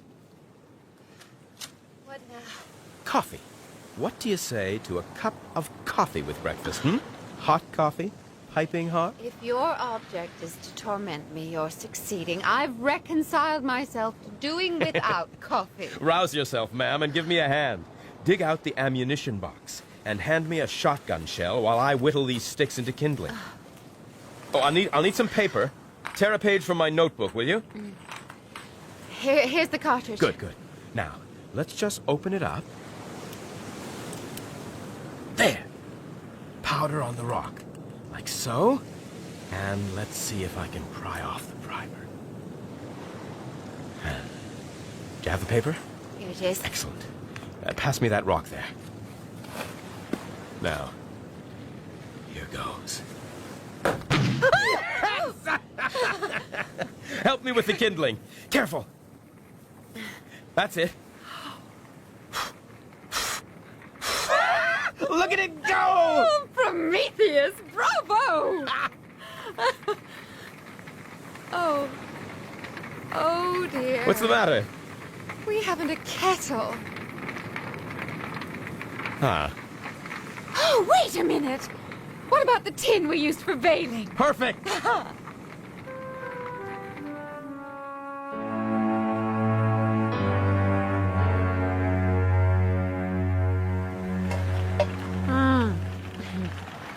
Delicious. My compliments to the cook. Oh, coffee never tastes. I think it's calm enough now for me to take the boat out and explore the island. There must be a station somewhere, but I'll make you comfortable here before I start. I'd like to go with you. Oh, I don't think that's a good idea. You've roughed it enough. What you need is a rest. I'd prefer to go with you. I might be able to help you a little. And what if anything happened to you? I'd be left here alone. Really, I think the best thing is for you to stay here. Please. Sleep and rest and do nothing. Please. Please. Pull to starboard a little. Aye, aye, sir. Good. Hold her at that. Do you see something? I'm not sure. May I have the spyglass? Yes, if you wish. Thank you. Here, you steer, will you? Of course. Yes. High up on the beach of that cove there. The wreck of a boat. Ah, I thought there was something. Sealer's boat, I think. Gazelle, number 2. Yes, that'd be a sealer. Been there a long time. It's half filled with sand. Let me look. Ah, well, they must have got away. Really, sir, what do you take me for? I don't understand. Well, I do. I understand that if men had escaped from that boat, they would have been back here to make their fortunes from the rookery. I understand that there are probably bleached bones up there, and that apart from several thousand seals, they're our only companions on this wretched island. I understand it. And the sooner you realize that I understand it, the sooner you can give up this chit-chat about a station outpost and ships popping along for a visit. It's an insult to my intelligence. Now, see what you've done.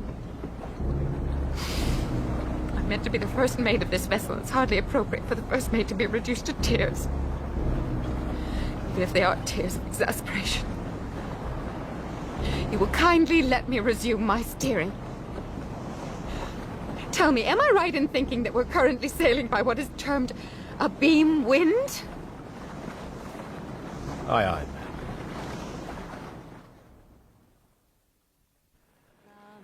Amazing grace, how sweet the sound that saved a wretch like me. I once was lost, but now I'm found. Was blind, but now I see. Well, we have 4 walls now. I don't think they'll fall down. Good timing. It's the 7th day tomorrow. You can rest. Hardly. We have walls but no roof, and at the moment, no wherewithal for a roof. I can't use the sail, and the tarps started to leak. I read of some explorer once who used walrus skins. Beg pardon? For a roof. We could use seal skins. Ah. I've never killed an animal. You'd never sailed a boat. In any case, we're going to need meat to get us through the winter. These supplies won't last. I know.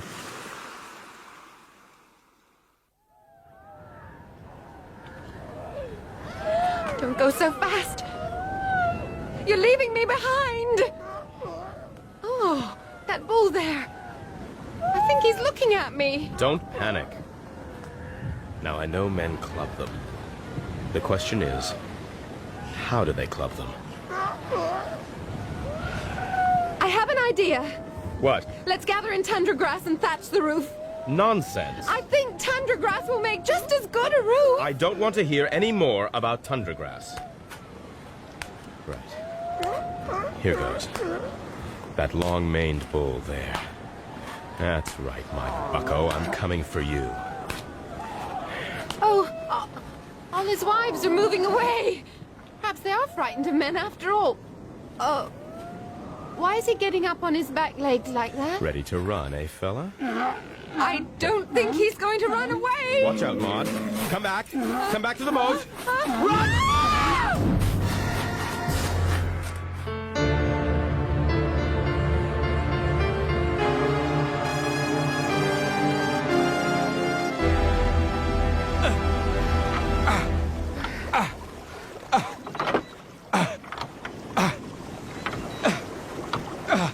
Are you all right? I think so. They might be awkward, but they certainly can run. And those teeth! He bit right through the oar I shoved off with. Look at that! Humphrey, let's go back to the camp. No! If other men can do it, so can I. I'll give it a minute or two, and then I'll have another crack. I wish you wouldn't. Now don't say please, please. Look, I'm sorry. If you say so, I'll turn and go back. But honestly, I'd rather stay. Very well. I don't want you saying this is what you get for bringing a woman along. Oh, if it makes you any happier, I'll leave the bulls alone this time. What about concentrating on lonely, inoffensive-looking seals? Oh, don't laugh! I remember reading a book of Dr. Jordan's about this. The young males, the ones not old enough to have harems of their own, he called them Hoyushiki or some such name. Well, it seems to me, if we could find out where they haul out... Seems to me you've got your dander up. Well, I don't like giving up any more than you do. Or any more than I like the idea of killing such pretty creatures. Pretty? I didn't notice anything pretty about the saber-toothed beast that chased me. Prettiness is in the eye of the beholder. You lack perspective. Now, if you didn't have to get in so close... Exactly. Bend, chewed up, ready to hand.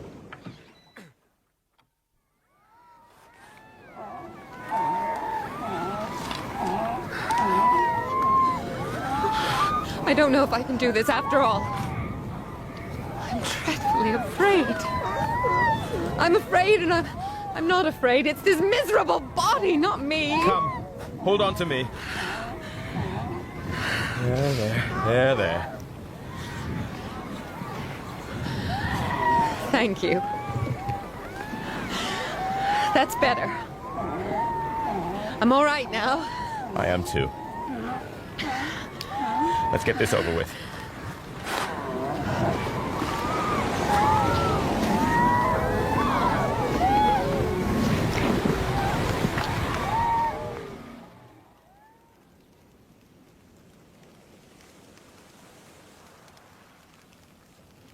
There's more coffee if you want it. Thank you.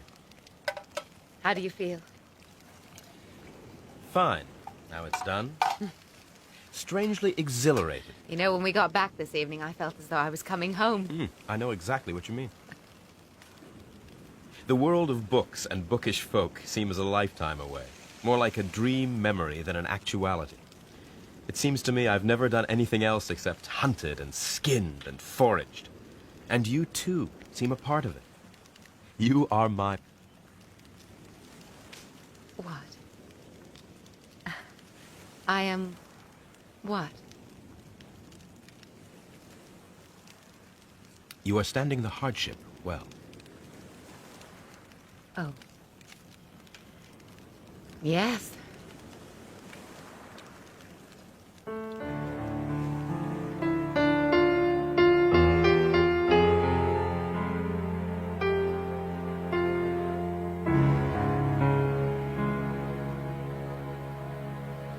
Well, who would have thought it, eh? We've laid in our seal meat for winter, seal oil to light us by, and at last we have our huts. Admittedly, any self-respecting cow would turn up its nose at them, but never mind. We'll be warm and comfortable for the winter. So, let's raise a billiken. To the first settlers on Endeavour Island. To us. To us.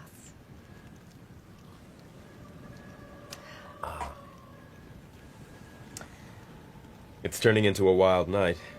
How good to be out of it. What is it? Why so pensive? Something's going to happen. What do you mean? I feel it. Something is coming here to us. A ship, you mean? Rescue? I don't know. But it's out there. Somewhere. Well, it's a lee shore, and I don't know about you, but I'd rather be here than arriving on a night like this. True enough. Time to turn in, I guess. At least you won't have to sleep out in the boat tonight. And it will be a comfort to me to know you're just the other side of this wall. For me, too. You're not frightened, are you? No, And you feel well? Perfectly well? never better. Me too. Well, good night, Maud. Good night, Humphrey.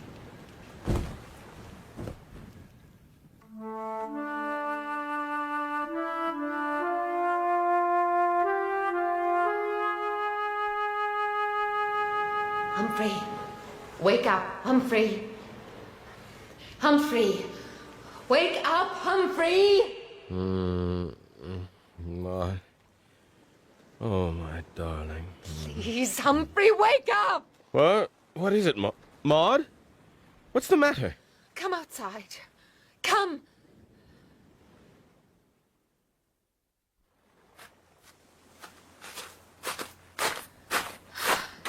Look, My God. something woke me early. The same feeling I had last night. When I saw it there in the cove, I was terrified, but I wasn't surprised. It's totally dismasted. Yes, but there's a lot of tangled stuff floating there beside it. My God. The ghost lives up to its name and comes back to haunt us. It's just like a specter ship. Everything's so still. All hands sleeping, probably. They must have had a terrible night of it. It's amazing they weren't totally wrecked. What should we do? Make a run for it in our boat? To another part of the island? I suppose. But the island's so small he'd find us eventually. What then? We can't put out to sea. No. We're trapped. To have made it this far, to have saved ourselves with our own bare hands, only to be at his mercy again. Quite right. I don't see anything right about it. No, Maud, listen to me. You're right. We've come too far. Learned too much.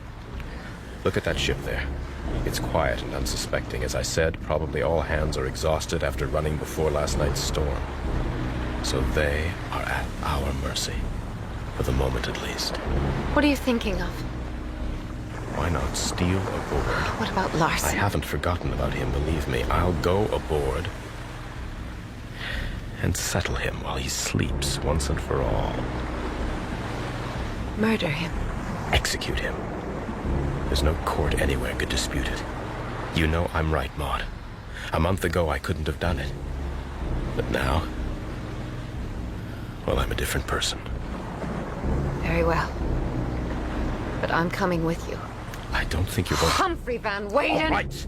Let's not wake up the whole crew. Now take the shotgun. And you can watch my back while I do the business with the knife.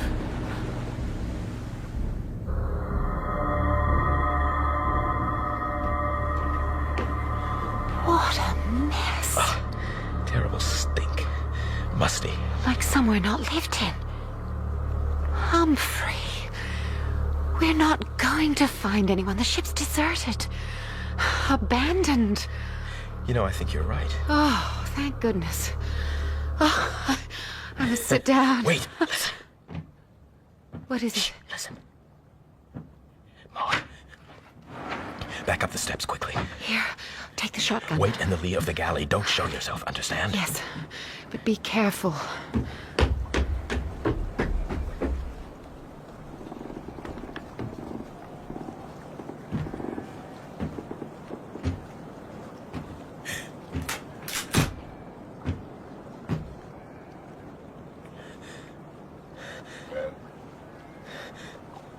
Why don't you shoot? You can't do it, can you, Hump? That old conventional morality still unmans you. The code's been dinned into your head from the time you lisped. And in spite of everything your reason tells you, in spite of everything I've taught you, it won't let you kill an unarmed, unresisting man. I know it. I'd hope for better things of you, Hump. Me too. That's close enough, Larsen. I might yet find the strength to pull these triggers. Put the gun down, Hump. I only want to ask some questions. Ask away, but keep your distance. I haven't had a chance to look around yet. What place is this? This is Endeavor Island. Never heard of it. It's our name for it. Our? Who's our? Miss Brewster and myself. And the ghost is lying, as you can see for yourself, bow onto the beach. Well, where's all hands? How comes it you're alone? My brother got me inside 48 hours. It's through no fault of mine. Boarded me in the night with only the watch on deck. Hunters went back on me. He gave him a bigger lay. Heard him offering it. Did it right in front of me. All hands went over the side, and here I am, marooned on my own vessel. That was death's turn, I guess. All in a family, anyway. But how did you lose the masts? Look at those lanyards beside you.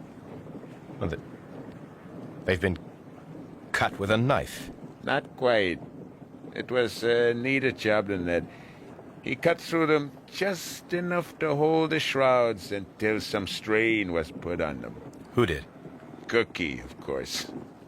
I know, though. I didn't see him at it, I know. Kind of even up the score, I guess. Good for Mugridge. Yeah. I guess I'll sit down and take the sunshine. How are the headaches? You still trouble me. I think I have one coming on now. Just lie down here. Now's your chance, Hump. What do you mean? You know what I mean. You got me where you want me. Laid out on the deck here before you. I'd rather you were 1,000 miles away. Aye.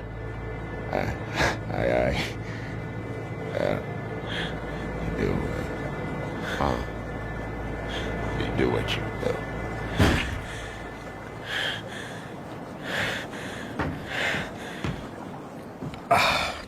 Damn.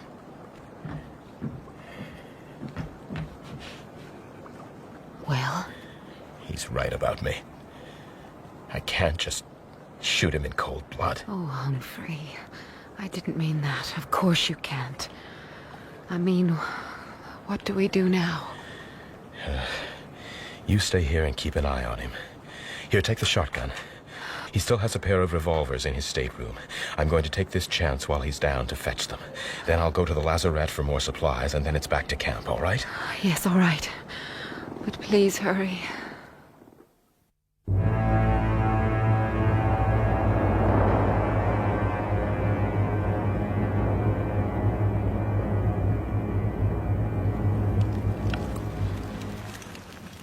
Any sign of him? No. I wonder why he doesn't come ashore. Perhaps he's still sick. It's 5 days now since I left him lying on the poop deck. I've never known one of his attacks to last that long. He might even be dying, for all we know. No such luck. But we don't know. And it's the not knowing I can't stand.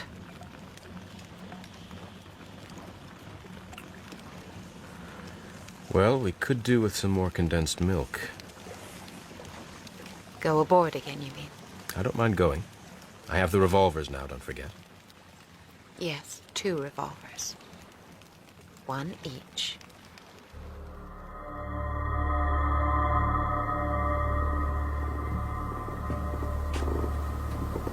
Well? He's asleep in his cabin. What now? To the lazarette for those supplies. Can you manage this? It's flour, quite heavy. I think so. That's it. Just leave it there, next to the hatch. Right. Some rice, I think, and then we'll head back. It won't be a moment.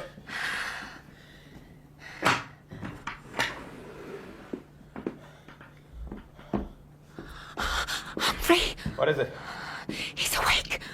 Come up, hurry.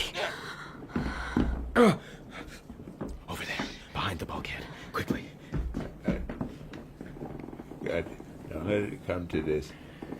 It's too late. He saw us. Never mind. This time I won't hesitate. Wait. He's not coming this way. He's making for the steps. Not to be broke. To come to this. Oh, God. He must have seen me. I was facing him. Look. We left the hatch off the lazarette. Get up to the sun. Must. Sunlight will do the...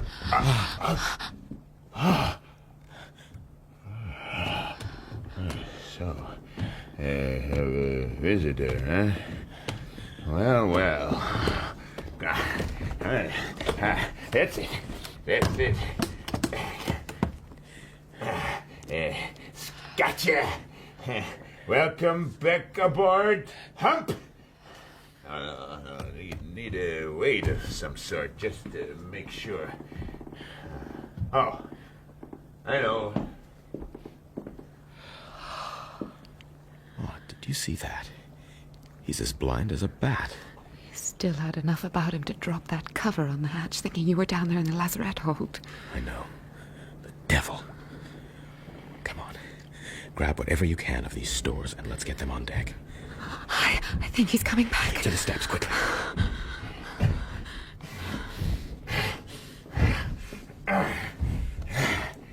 There.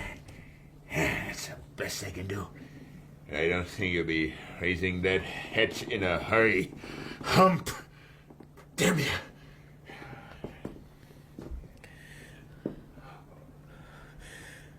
Well, Maud, if you hadn't been with me on lookout, I'd now be learning firsthand why it's called the lazarette hold. Oh, don't even think about it.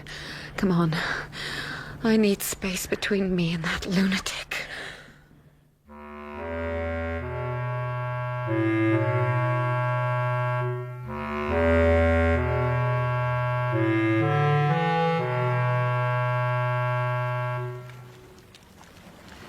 It's too bad the Ghost has lost her masts. Why, we could sail away in her. Don't you think so, Humphrey? I wonder. Aha, the thinker in action. I wonder. Oh, what, for goodness sake, don't be maddening. What is it? We can do it. We can put the masts back into the Ghost and sail away. How can they be done? Questions. I don't know precisely how. What about Larsen? Blind and helpless. If we can't outfox a blind man, what earthly use are we?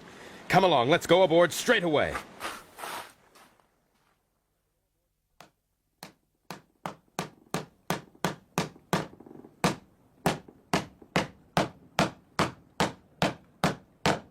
Hello, below. Humphrey, it's Larsen at the hatch. Don't worry, I have the revolver here. Hello on deck. Good morning to you. What are you doing down there? Trying to scuttle my ship? Quite the opposite. I'm repairing her. What the hell are you repairing? I'm making ready to re-step the masts. This is my vessel! My particular property! Damn you! I forbid it! Time was when maybe you could, but not anymore. You're no longer the biggest bit of the ferment to gobble up the littlest bits. I'm able to eat you now. Shoving my own philosophy back down my throat, eh? I don't make the mistake of underestimating me. I won't fail this time. This is my ship, I tell you! And I forbid you to tamper with it! Give over, Larsen. You sound as though you had a moral right to the ship. Since when did you ever give a fig for a person's moral right? Well, I don't give a fig for yours. So, it's the biter bit. Fair enough, Hump. And how are you, Miss Brewster? I'm very well, thank you, Captain Larsen. But pray, how did you know I was here? Heard you breathing, of course. I want to tell you again, Hump. You'd better leave things alone. But don't you want to escape along with us? No. I intend to die here. Well, we don't.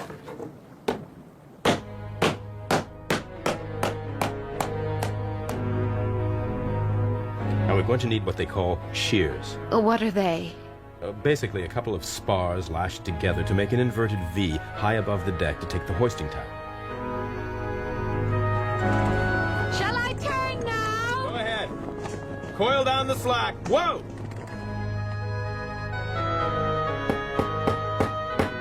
More nails, Skipper. These cleats will stop the butts of the masts from sliding on the deck. Stupid of me. I'm gonna need guy ropes. Humphrey, it's getting dark. I'll not sleep until those shears are in place.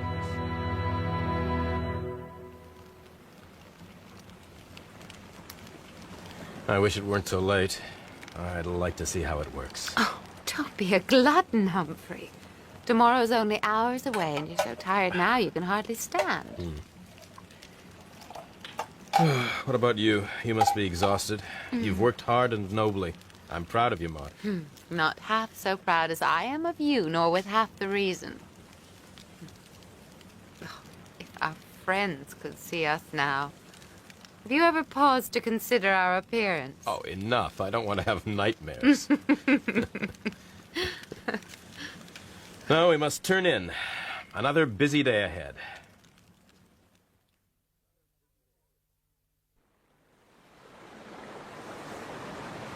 Humphrey! Humphrey, wake up! What? What is it? Oh, Humphrey, something's happened! Calm yourself, Maud. What is The it? shears! The shears have gone!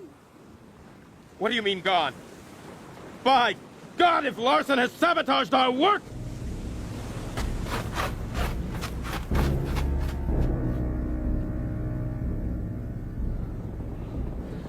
Everything is wrecked. Even the windlass. Yes. He's cut the lines to the masts and booms. They're adrift somewhere. He deserves to die. And God forgive me. I'm not man enough to be his executioner. There, there. It will all come right. We must just start over, that's all. Oh, Maud, you're right. I know. It's childish for him to do such things, and for me to grow angry over them, for that matter. We will start over. Here he comes now. Ignore him. He's come to see how we take it. At least he won't have that satisfaction. He's going down port side. Come, let's slip to starboard. Good morning. Oh, I know you're aboard. Good morning, I say. Hide and seek, is it, Hump? As you wish. As you wish.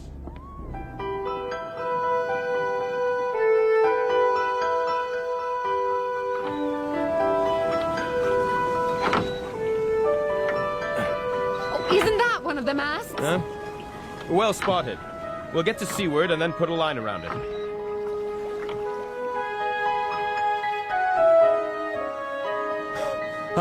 I'm no mechanic, but I think that should turn. I'll try it. It will do, Humphrey. It will do. All right, Maud. Wind in when I heave. 1, 2. That's it. Again. Oh. Damn. The shears are too short, aren't they? Yes. Oh. Well, they must be rigged again.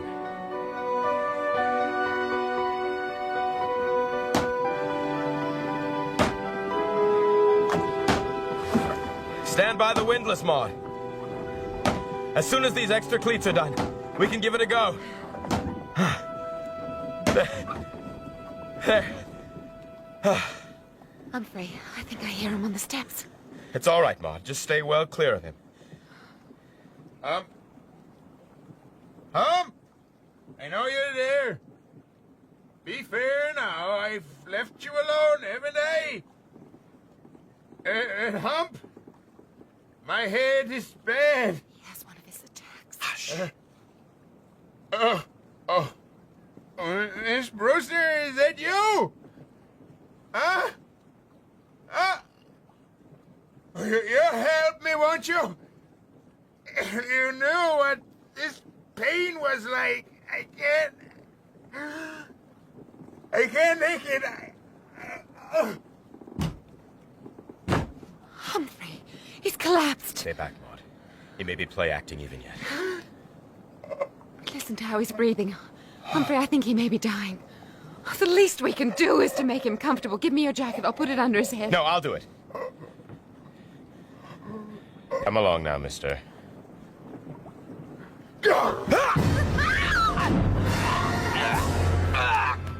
You never learn. I told you not to underestimate me.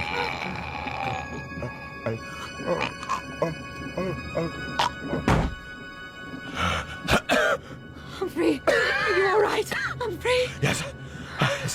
I'm fine. I'm fine. The same thing's happened again. His feigning has brought on a genuine attack, but he's out cold.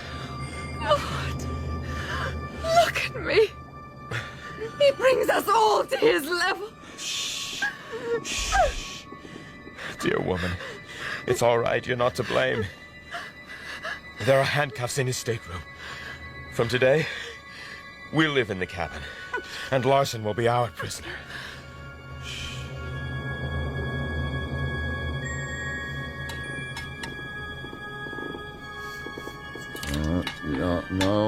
No more. Thank you, ma'am. You've hardly touched it. You must keep up your strength. You're very thoughtful, but I can't stomach anymore. There's no need for these handcuffs, you know, Hump. You're too good an actor. The handcuffs stay on. I'm telling you, that was the last play of the Wolf. My whole right side's gone. It seems asleep. I can't move arm nor leg. I'm paralyzed. It's too bad. Like to have done for you, Hump. Thought I had that much left in me. Why? Just to be alive, to be living and doing, to be the biggest bit of the hermit to the end. But to die this way, conscious, knowing that the lines are going down, but powerless to do anything about it. Think on your soul that... Bosh! The soul has nothing to do with it. I have a good idea of what's happening. The attack on my brain, the tumor or whatever it is leaving the higher psychical centers untouched. I can remember, I can think and reason. When that goes, I go. I am not. Never mind the soul. The next thing you must concern yourself with, Madame Nurse, is bed sores.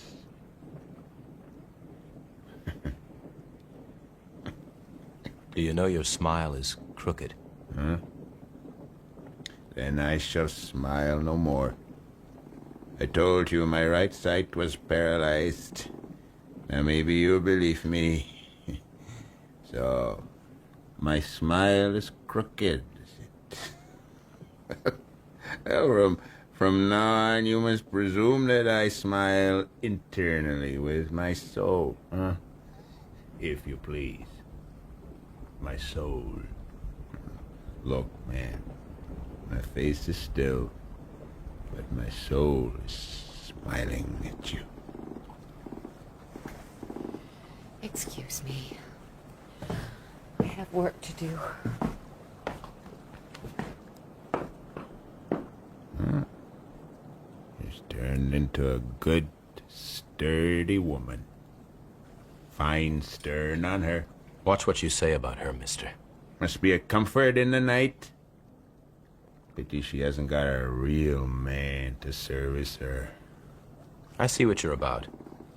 Well, go ahead, goad me all you want. I'm not coming near you. Told you, Hump. I'm all played out. Well, here's something to chew on while you lie there. You're right about me and Maud. She is but one small woman. And at the same time, she's the universe.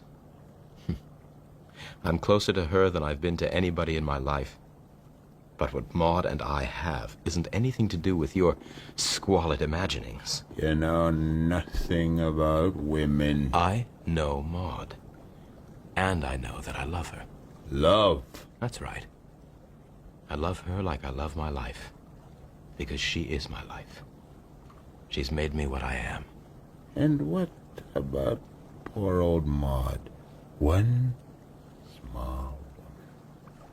Bosh. She's a red-blooded female after all. Be quiet. What does she get out of this high-flown talk? Think on that, Hump, while you revel in your love of life and your precious selfhood. Think on what a woman needs if she's to get to be a real woman. Shut your filthy mouth! Damn you.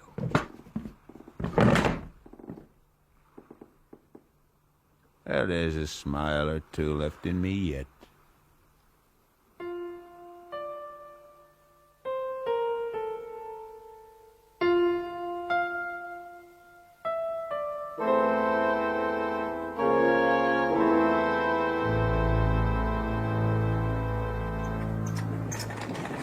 Well, Maud, only the jib to go on now.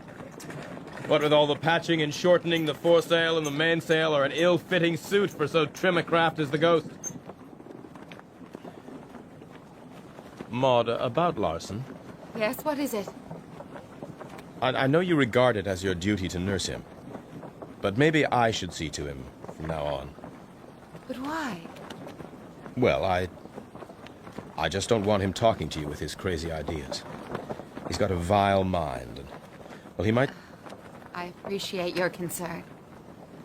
But as it happens, Larsen won't be talking to anybody anymore. Maud? What do you mean? Oh, he's still alive. Just. But he couldn't manage to speak this morning. The power of speech is gone. Well, another line down. I've given him pencil and paper. What's the matter? What is it? Oh, when will it end? I hate myself for it.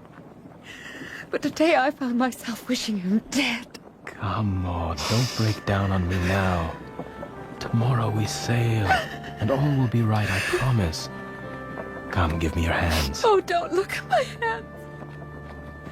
The dirt and Weatherby will never come out.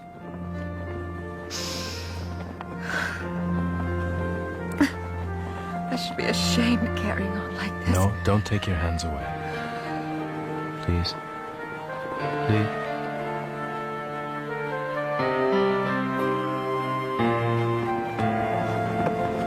Stand by the windlass! Aye, aye, mister! We can never lift the anchor aboard in this narrow place. We'd be on the rocks first. What can you do? Slip it! And when I do, you must do your first work on the windlass. Now, I'll have to cut along to the wheel, and at the same time, you must be hoisting the jib. All right? Aye, aye, sir! All right! Here goes!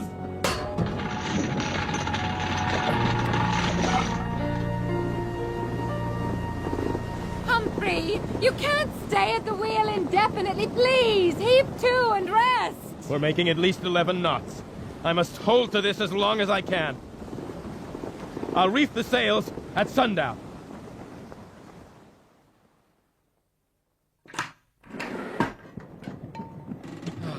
Maud, are you there? What's for breakfast? Maud? Here. With Larsen.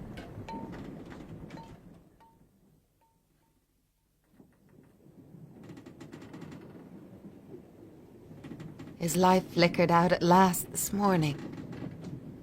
But he still lives somewhere. I believe that. I'll find some canvas. We must put the body over the side. Yes. I suppose so. I'll make him ready. Look. What is it? There's a piece of paper crumpled up in his hand. He's written on it. the last words of Wolf Larsen. What does it say? Just some scrawled letters. B-O-S-H. Ah, well. Skeptical and invincible to the end.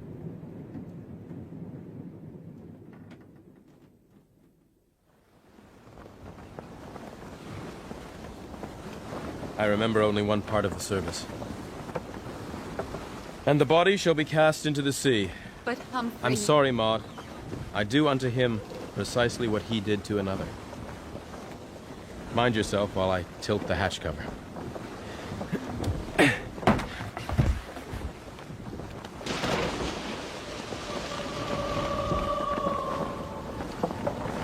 Goodbye, Lucifer. Proud spirit.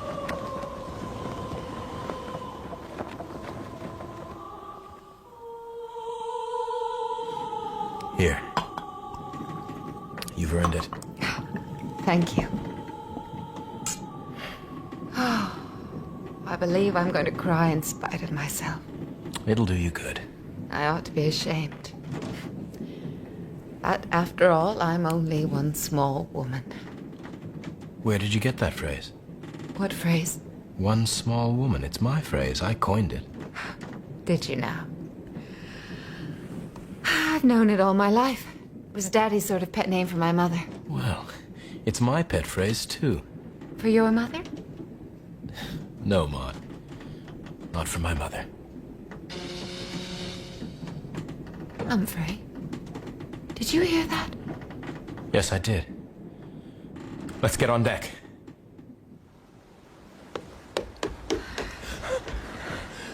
There. Look. To leeward. Smoke. Where's the spyglass? What do you see? It's a steamer, all right. And flying American colors. Go! We must run a signal. Oh, Maud. What is it? The one thing I haven't done is set up a flag halyard. Oh, but we need no distress signal. Just look at the state of us. You're right. They have only to see our patched-up rig. Maud, we're saved. I hardly know whether to be glad or not. Need I? There's no need. Though the telling of it would be sweet. So sweet.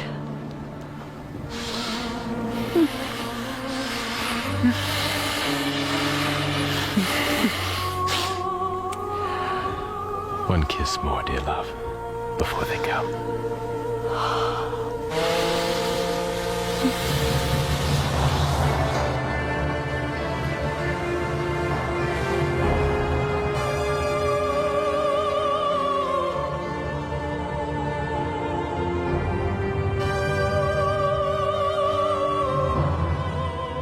In The Sea Wolf by Jack London, Wolf Larsen was played by Jack Clough, Humphrey Van Weyden by Kerry Shale, and Maud Brewster by Shelley Thompson.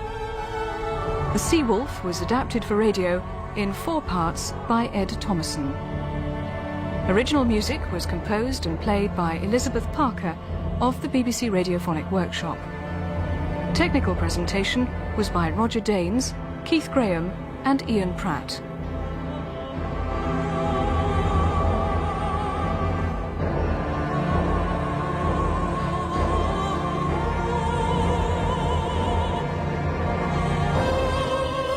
The Sea Wolf was directed by Adrian Bean.